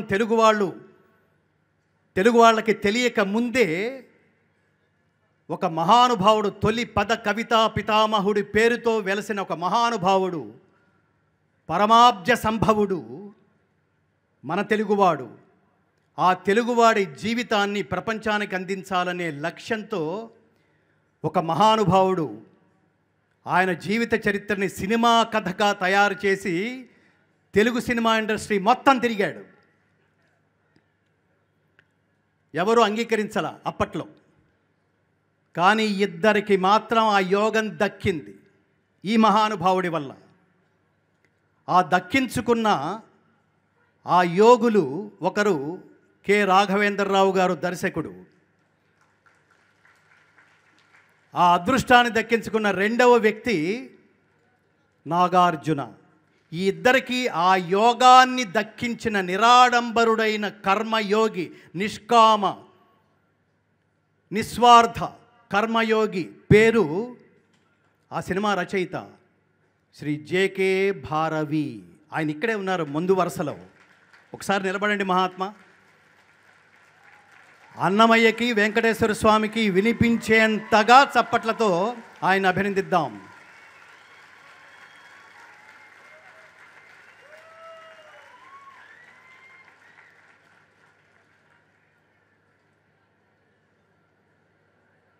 జాతస్య హి ధ్రువో మృత్యు. ఈ ఒక్క శ్లోకాన్ని పట్టుకుని శవాల దగ్గర పెట్టేశారు చాలా కాలం. మృత్యు అనే పదం వినపడగానే జాగ్రత్తగా వినండి. భగవద్గీత ఆంతర్యమంతా ఈ శ్లోకంలో ఉంది మిత్రులారా. జాతస్య హి ధ్రువో మృత్యు ధ్రువం జన్మ మృతస్య చ తస్మాదపరిహార్యేర్థే నత్వం శోచితుమర్హసి, నత్వం శోచితుమర్హసి. ఏమిట తాత్పర్యం? అర్జునా, పుట్టిన వానికి మరణము తప్పదు. ఏమని చెప్తున్నాడు మొదటి లైన్లో? నువ్వు పోవడం కన్ఫర్మ్డ్. ఏదో శాశ్వతం అనుకుంటున్నావేమో, నువ్వు పోవడం కన్ఫర్మ్డ్. రెండవ మాట అని చెప్పాడు, ధ్రువం జన్మ మృతస్య చ, మరణించిన వానికి జన్మము తప్పదు. పునర్జన్మ సిద్ధాంతాన్ని భగవద్గీత ధృవీకరిస్తోంది మిత్రులారా. మళ్ళీ జన్మ ఉంది అని ప్రపంచానికి చాటి చెప్పిన మతం, ప్రపంచానికి చాటి చెప్పిన దేశం భారతదేశం. కృష్ణ పరమాత్మ చెప్తున్నాడు మళ్ళీ జన్మ ఉంది. చాలామందికి డౌట్స్ ఉంటాయి. మనం ఆనందించినా, మనం చచ్చిపోయినా, మనం ఆనందించినా, బాధపడ్డా ఒకటే జన్మ. ఎంజాయ్. ఒక జాతి ఉంది, నా ఇష్టం, ఒక జాతి ఉంది, ఇలాగే మాట్లాడుతుంది. నువ్వు మళ్ళీ ఎత్తే జన్మ అంతకు ముందు నువ్వు చేసిన పాప పుణ్య కర్మలను బట్టి దాని ఫలితాన్ని బట్టి నిర్ణయించబడుతుంది. ఇప్పుడు నువ్వు దుఃఖపడుతున్నావంటే ఒకప్పుడు చేసిన అధర్మ ఫలం అనుభవిస్తున్నట్టు లెక్క. ఇప్పుడు నువ్వు ఆనందంగా ఉన్నావంటే ఒకప్పుడు చేసిన కర్మఫలం ధర్మఫలం అనుభవిస్తున్నట్టు లెక్క. నేను ఇప్పుడు ఇలా ఎందుకున్నానండి ఎవరిని అడగక్కర్లేదు, భగవద్గీత చదివితే చాలు. ఎన్నో సందేహాలు.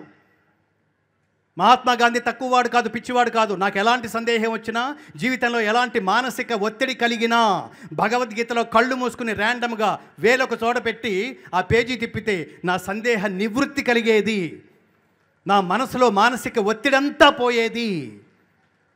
తక్కువవాడు కాదు. ఎందుకని నేను ఎప్పుడు చెప్తుంటాను, మిగతా మత గ్రంథాలన్నీ మనుషుల చేత రచించబడిందన్నాను చూడండి. మనిషి మాట్లాడితే దాని మాట అంటారు, అదే మాట దైవం మాట్లాడితే దాని మంత్రము అంటారు. కాబట్టి భగవద్గీత భగవంతుడి ముఖపద్మం నుండి వెలువడిన దివ్యవాణి కాబట్టి భగవద్గీతలో ప్రతి శ్లోకము మంత్రతుల్యమే.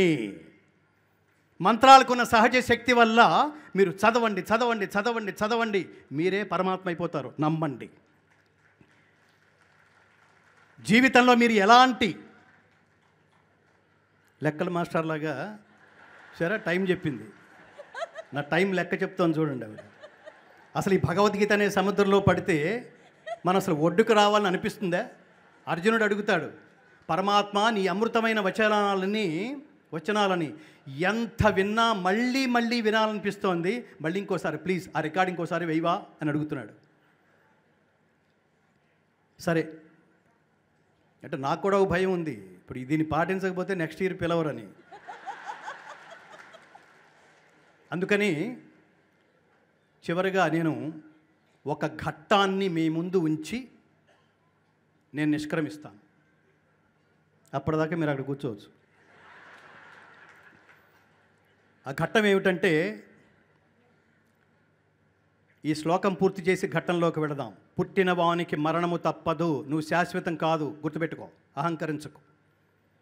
మరణించిన వానికి జన్మము తప్పదు అంటే చావు పుట్టుకలు నీ చేతిలో లేవు. పుట్టడం నువ్వు ప్లాన్ చేసుకోవాలా, పోవడం నువ్వు ప్లాన్ చేసుకోలేవు. కానీ చావు పుట్టుకల మధ్యలో ఉన్న జీవిత ప్రయాణం ఉందే, అది నీ చేతిలోనే ఉంది.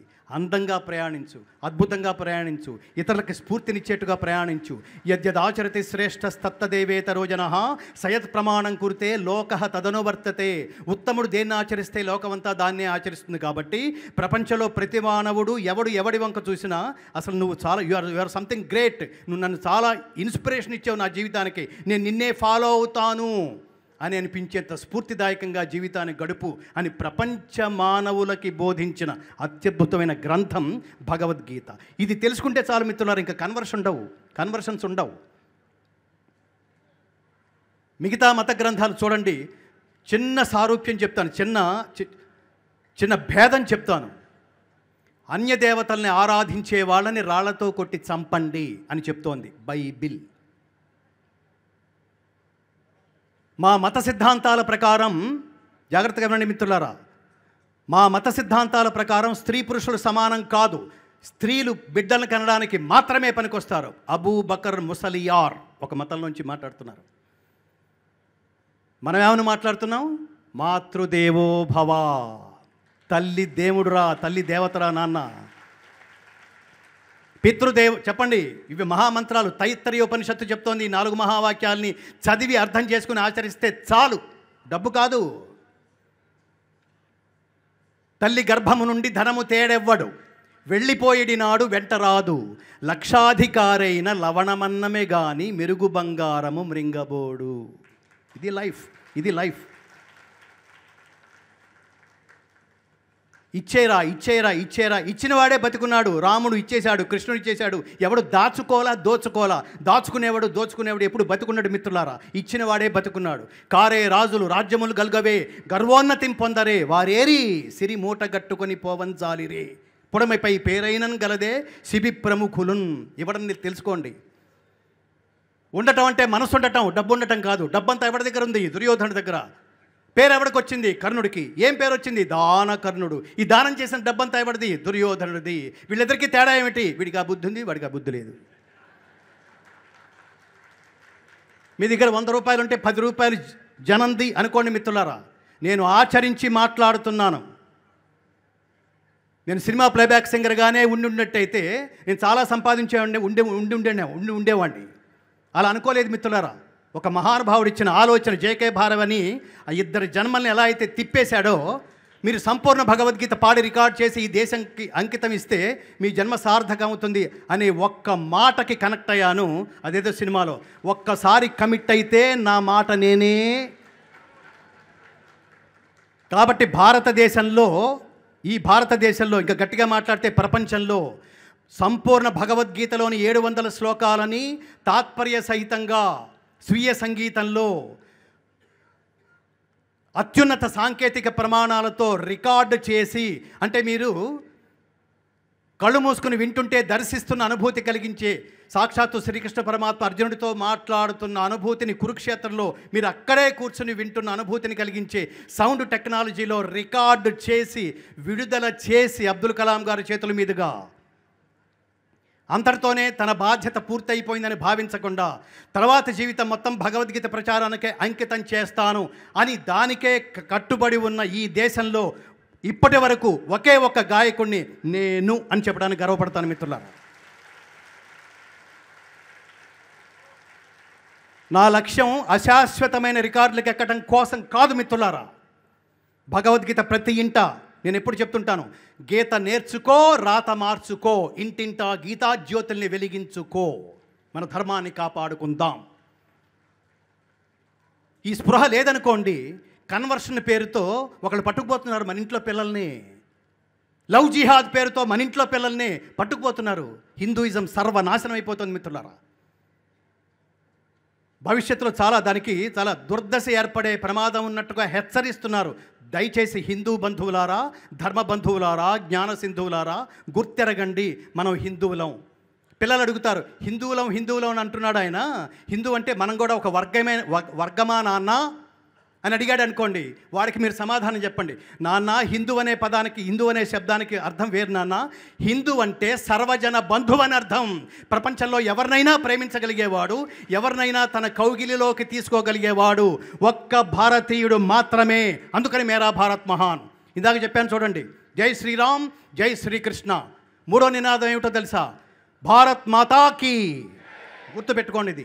ఎందుకంటే ఆ తల్లి ఇంతటి మహానుభావుల్ని ప్రపంచానికి, మనిషి అంటే ఇలా ఉండాలి, ధర్మం అంటే ఇలా ఉండాలి. రామో విగ్రహవాన్ ధర్మ, ధర్మాన్ని ఆచరించి చూపించిన వాడు శ్రీరాముడు, ధర్మాన్ని బోధించి ప్రపంచానికి జ్ఞానభిక్ష పెట్టినవాడు శ్రీకృష్ణుడు. అలాంటి గొప్పవాళ్ళని కన్నా మేరా భారత్, భారత్ మాతాకి. ఇంతకంటే లేవదా? భారత్ మాతాకి. కాబట్టి ఇవి గుర్తుపెట్టుకోండి. ఈ ఘట్టంతో నేను ముగిస్తాను. ఈ ఘట్టం ఏమిటంటే, దగ్గర రాకు. ఘట్టం ఏమిటంటే, ఇది జాగ్రత్తగా వినండి మిత్రులారా. పత్రిజీ అనగానే శ్వాస మీద ధ్యాస అది పెడితే ఏమవుతుంది? ఆత్మలోకి వెళ్ళిపోతావు, ఆత్మ దర్శనం అవుతుంది. అయితే ఏమవుతుంది? సాయుధ్యమే. దీనికి గుర్తుపెట్టుకోండి, మన అందరం ఈ యోగ సాధన చేస్తున్నాం. యోగం అంటే కలయిక. ఆ కలయిక కోసం చేసే ప్రయత్నంలో ఆత్మ సంయమ యోగం అన్నాను చూడండి. ఆత్మని నిగ్రహించుకోవడం ఆత్మకున్న నేచర్ ఏమిటంటే, అది మీరు తపస్సులో కూర్చోగానే పరి విధాల పోతూ ఉంటుంది. అది నేచర్. అది అలా గాలిని స్తంభింపజేయడం ఎంత దుస్సాధ్యమో, ఈ మనస్సుని నిగ్రహించుకోవడం కూడా అంతే కదా అన్నాడు అర్జునుడు. అప్పుడు కృష్ణుడు చెప్తున్నాడు, నిజమే, కానీ అది సాధ్యమే. ఎలా అంటే అభ్యాస వైరాగ్యముల చేత దాన్ని సాధ్యం చేయవచ్చు. అభ్యాసం, ఎవ్రీడే తపస్సు చేయండి.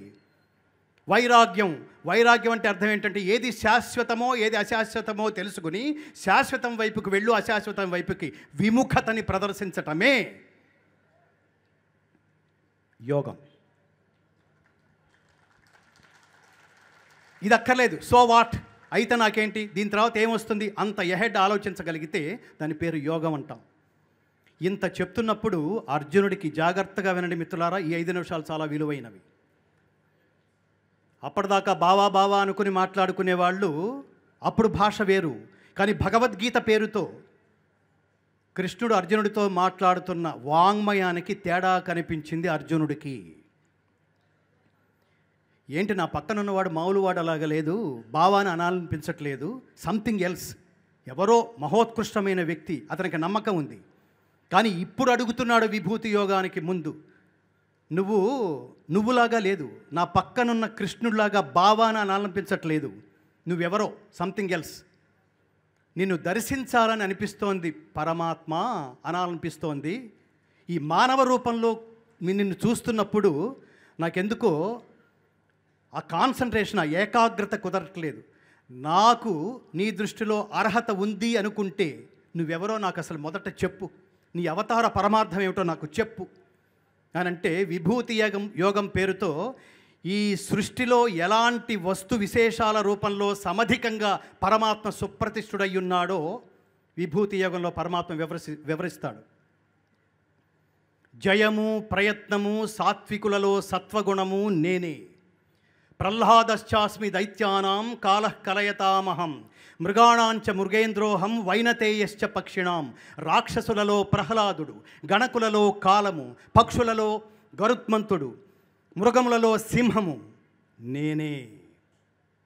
జయము ప్రయత్నము సాత్వికులలో సత్వగుణము నేనే, వృష్ణివంశజులలో వాసుదేవుడు, శాస్త్రార్థముల నిరింగిన శుక్రాచార్యుడు, మునులలో వేదవ్యాసుడు, పాండవులలో అర్జున నీవును నేనే అన్నాడు. అతనికి వణుకు మొదలైంది. పరమాత్మ తన విభూతి గురించి చెబుతూ, పాండవులలో అర్జునుడు మాత్రమే శ్రీకృష్ణ పరమాత్మ, నేను మాత్రమే దేవుణ్ణా. ఒక్కసారి తన శక్తి ఏంటో అర్థమైంది. నా శక్తి చెప్తున్నావు ఓకే, అది నేను ఎలా నమ్మాలి? నువ్వు ఏ రూపంలో చెప్తున్నావు? అసలు నువ్వెవరని చెప్తున్నావు? నన్ను ఎగేయడానికి చెప్తున్నావా? నన్ను ఫ్లాటర్ చేయడానికి చెప్తున్నావా? యుద్ధం చేయించడానికి చెప్తున్నావా? నువ్వు ఎవరు? ఆ ఎవరో చూడాలనుంది, ఆ చూసే అర్హత నాకు ఉంది అనుకుంటే అప్పుడు చూపించు. అప్పుడు కృష్ణ పరమాత్మ, ఒరే చూడ్డానికి నేను సినిమాని కాదురా, ఆఫ్టర్ ఆల్ సినిమా చూస్తుంటే ఏంట్రా సినిమా అంతా బ్లర్రింగ్గా కనిపిస్తోంది అని అడిగాడు సీట్లో కూర్చున్నవాడు. నీ బొంద, అది 3D సినిమా, కళ్ళజోడు పెట్టుకో సరిగ్గా కనిపిస్తుంది అన్నాడు వాడు. ఆఫ్టర్ ఆల్ సినిమా చూడ్డానికే మనం కళ్ళజోడు పెట్టుకుంటే కానీ కనపడనప్పుడు ఏ కళ్ళజోడు పెట్టుకుంటే ఆది మధ్యాంతరహితుడైన పరమాత్మ దర్శనమిస్తాడు? వాడికి ఎంత అర్హత ఉండాలి? ఇందాక చెప్పాను, అర్హత ఉంటే మాత్రమే వాడు వస్తాడు. దివ్యం దదామితే చక్షు పశ్యమే యోగమైశ్వరం.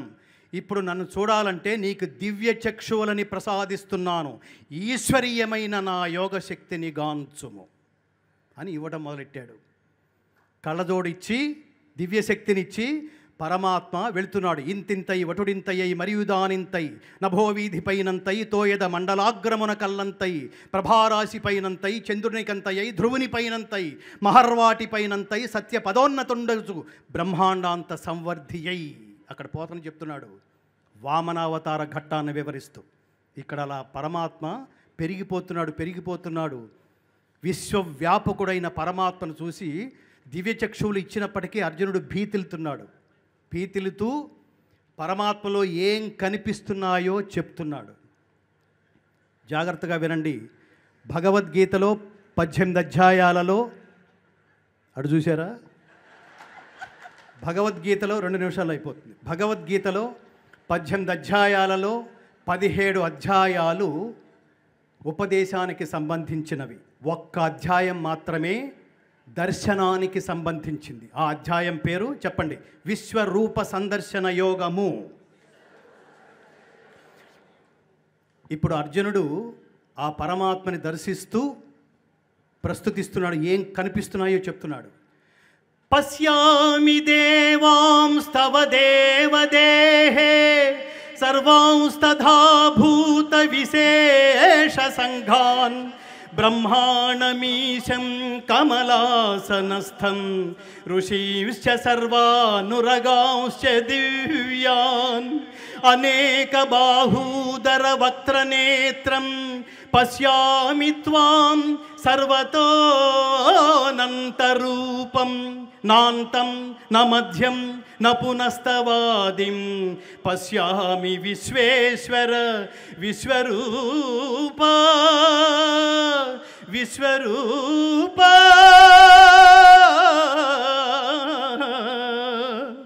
దంష్ట్రాకరాలాని చతే ముఖాని దృష్ట్వైవ కాలానలసన్నిభాని దిశో న జానే న లభే చ శర్మ ప్రసీద దేవేశ జగన్నివాస. దేవా ఎల్ల దేవతలు ఎల్ల ప్రాణులు కమలాసనుడైన ప్రజాపతియగు బ్రహ్మదేవుడు సమస్త ఋషులు వాసుకి మొదలుగా గల దివ్య సర్పములు నీ యందు నాకు గోచరమగుచున్నవి. విశ్వేశ్వర విశ్వరూప అనేక బాహువులతో ఉదరములతో ముఖములతో నేత్రములతో ఒప్పియున్న సర్వత్రా వ్యాపించియున్న నీ అనంత రూపమును గాంచుచున్నాను. అట్లయో నీ ఆకారమున ఆదిమధ్యాంతములను గుర్తింపజాలకున్నాను. కోరలచే భయంకరములై ప్రళయాగ్ని సమానములైన నీ ముఖములను చూచుట వలన నాకు దిక్కులు తెలియకున్నవి. కాన ప్రభో కృష్ణ దయ ఉంచి నాకు ప్రసన్నుడవు కమ్ము. కృష్ణ ప్రసన్నుడవు కమ్ము.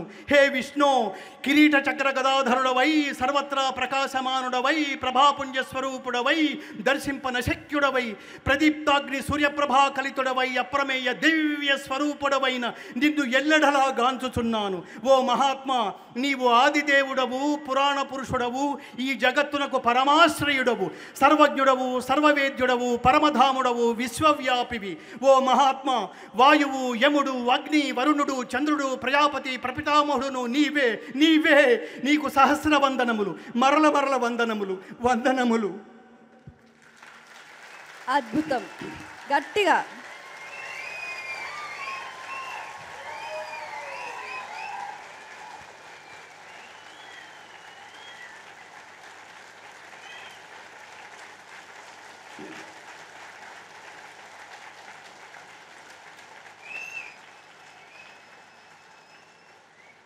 అలా కూర్చోండి మిత్రులారా.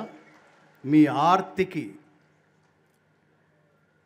భగవద్గీతలో మీ మమేకమైన మీ మానసిక స్థితికి పరమాత్ముడు మీ అందరికీ ఆయుష్, ఆరోగ్యం, సంపద, ఐశ్వర్యం, విజయం, స్థిరమైన నీతి పుష్కలంగా ప్రసాదించి రక్షించుగాక. పరమాత్మని నమ్మితే ఏమొస్తుంది అంటే యోగక్షేమం వహామ్యహం అన్నాడు పరమాత్మ. యోగం అంటే అప్రాప్తస్య ప్రాపణం, గతంలో నేను లేనిది నీకు ఇచ్చేస్తాట, నమ్మండి. క్షేమం అంటే తద్రక్షణం, అంటే ఇచ్చింది ఇచ్చినట్టే పట్టుకెళ్ళిపోయాడు అని అనిపించుకోకుండా నీ దగ్గరే ఉంచి కాచి రక్షిస్తాట. అలాంటి పరమాత్మని మరొకసారి కాళ్ళ మీద పడి ఏడుస్తున్నాడు. ఇలాంటి పరమాత్మన నేను గతంలో ఏదో అని ఉంటాను. సఖేతి మత్వా ప్రసభం యదుక్తం, హే కృష్ణ, హే యాదవ, హే సఖేతి. అచ్యుత, నీ మహిమను గుర్తింపజాలక నిన్ను నా సఖునిగా ఎంచి చనువు చేత ఓ కృష్ణ, ఓ యాదవ, ఓ మిత్రమా అని పొరబాటున అలక్ష్యముగా సంబోధించియుంటిని. విహార శయ్యాసన భోజన సమయములలో గాని, ఏకాంతమున గాని, అన్యుల సమక్షమున గాని పరిహాసము కొరకు నిన్ను కించపరిచియున్నచో ఆ అపరాధములన్నింటినీ క్షమింపుము. ఓ అప్రమేయ, నా అపరాధములన్నింటినీ క్షమింపుము అని వేడుకున్నాడు. ఇక్కడి నుంచి మీరు నాకు మాట ఇవ్వాలి. చెప్పండి, భగవద్గీత మతం కాదు, జ్ఞానం. భగవద్గీతను పఠిస్తాం, మా జన్మలను సార్థకం చేసుకుంటాం. ఉత్తమ జాతి నిర్మాణానికి, స్వార్థరహిత ఉత్తమ జాతి నిర్మాణానికి భగవద్గీత సాక్షిగా కృషి చేస్తాం. గీత నేర్చుకుంటాం, రాత మార్చుకుంటాం, ఇంటింటా గీతా జ్యోతుల్ని వెలిగిస్తాం. భారతీయ ఆత్మజ్యోతులై ప్రకాశిస్తాం. యత్ర యోగేశ్వరః కృష్ణః, యత్ర పార్థః ధనుర్ధరః, తత్ర శ్రీః విజయః భూతిః ధ్రువా నీతిః మతిః మమ. స్వస్తి ప్రజాభ్యః పరిపాలయంతాం న్యాయేన మార్గేణ మహిం మహిషాః. గోబ్రాహ్మణేభ్యः శుభమస్తు నిత్యం. లోకాः సమస్తాः సుఖినో భవంతు. సర్వేపి సుఖినः సంతు, సర్వే సంతు నిరామయాః, సర్వే భద్రాణి పశ్యంతు, మా కశ్చిత్ దుఃఖభాగ్ భవేత్. అసతో మా సద్గమయ, తమసో మా జ్యోతిర్గమయ, మృత్యోర్మా అమృతంగమయ. ఓం శాంతి శాంతి శాంతి. సంపూర్ణ భగవద్గీత ఒక క్షణం మిత్రులారా నేను ముగిస్తాను. భగవద్గీత ఫౌండేషన్ ప్రపంచవ్యాప్తంగా భగవద్గీత ప్రచారం కోసం కంకణం కట్టుకుంది. ఇప్పుడు ఇంగ్లీష్ ప్రాజెక్ట్ చేయబోతున్నాం. దీన్ని అమెరికా అధ్యక్షుడి చేతుల మీదుగా విడుదల చేయాలనేది సంకల్పం. ఈ ప్రాజెక్టుకి ఎందరో మహానుభావులు ఉన్నారు. ఈ ప్రాజెక్టుకి సపోర్ట్ ఇవ్వండి, ఈ ప్రాజెక్టుకి చేయూతనివ్వండి. అలాగే హిందీ ప్రాజెక్టు శ్రీకృష్ణుడు పుట్టిన మధురకి భగవద్గీతని చేర్చాలన్నది ప్రయత్నం. ఎందుకంటే భారతదేశంలో ఎక్కడా సంపూర్ణ భగవద్గీత రికార్డు చేయబడలేదు ఈ రోజుకి ఏ భాషలోనూ.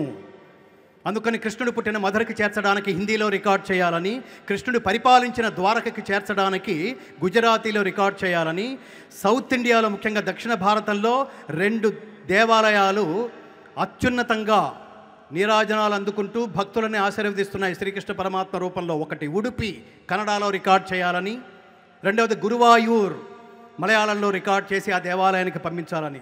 శ్రీకృష్ణ పరమాత్మ అవతారం చాలించిన తర్వాత కూడా ఆయన హృదయం సజీవంగా శిల రూపంలో భద్రంగా ఉంది అని హిందువులందరూ భారతీయులందరూ నమ్మే క్షేత్రం ఒడిషా. ఎక్కడది? పూరి జగన్నాథుడి దేవాలయానికి ఒడియాలో రికార్డ్ చేసి అక్కడికి పంపించాలని. మీలో ఆసక్తి ఉన్నవాళ్ళు ఈ ప్రాజెక్టుకి చేయూత, ఈ ప్రాజెక్ట్స్కి ఇండివిజువల్గా కావచ్చు లేదా కొంతమంది సమూహం కావచ్చు, ఈ ప్రాజెక్ట్స్ని ప్రపంచానికి అందించే ప్రయత్నం చేద్దాం.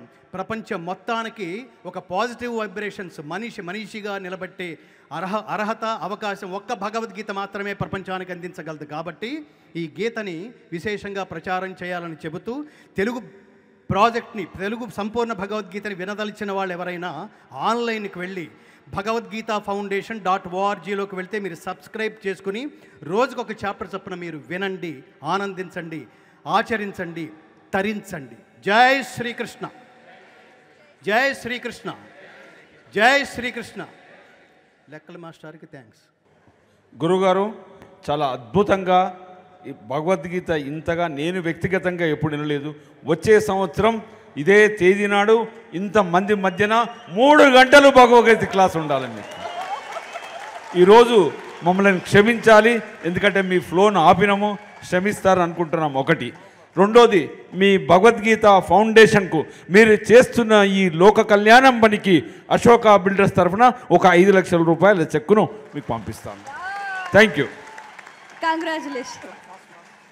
సో పత్రిజీ ధ్యాన మహాయాగం వేదిక ద్వారా భగవద్గీత సారాంశాన్ని ఇంత అద్భుతంగా అందించిన బ్రహ్మశ్రీ డాక్టర్ ఎల్వి గంగాధర శాస్త్రి గారిని, అలాగే వారి సతీమణి ఎల్ అర్చన గారు, అలాగే చిరంజీవి విశ్వతేజ, చిరంజీవి కీర్తిప్రియ గారికి ఈ వేదిక తరఫున చిరు సత్కారం.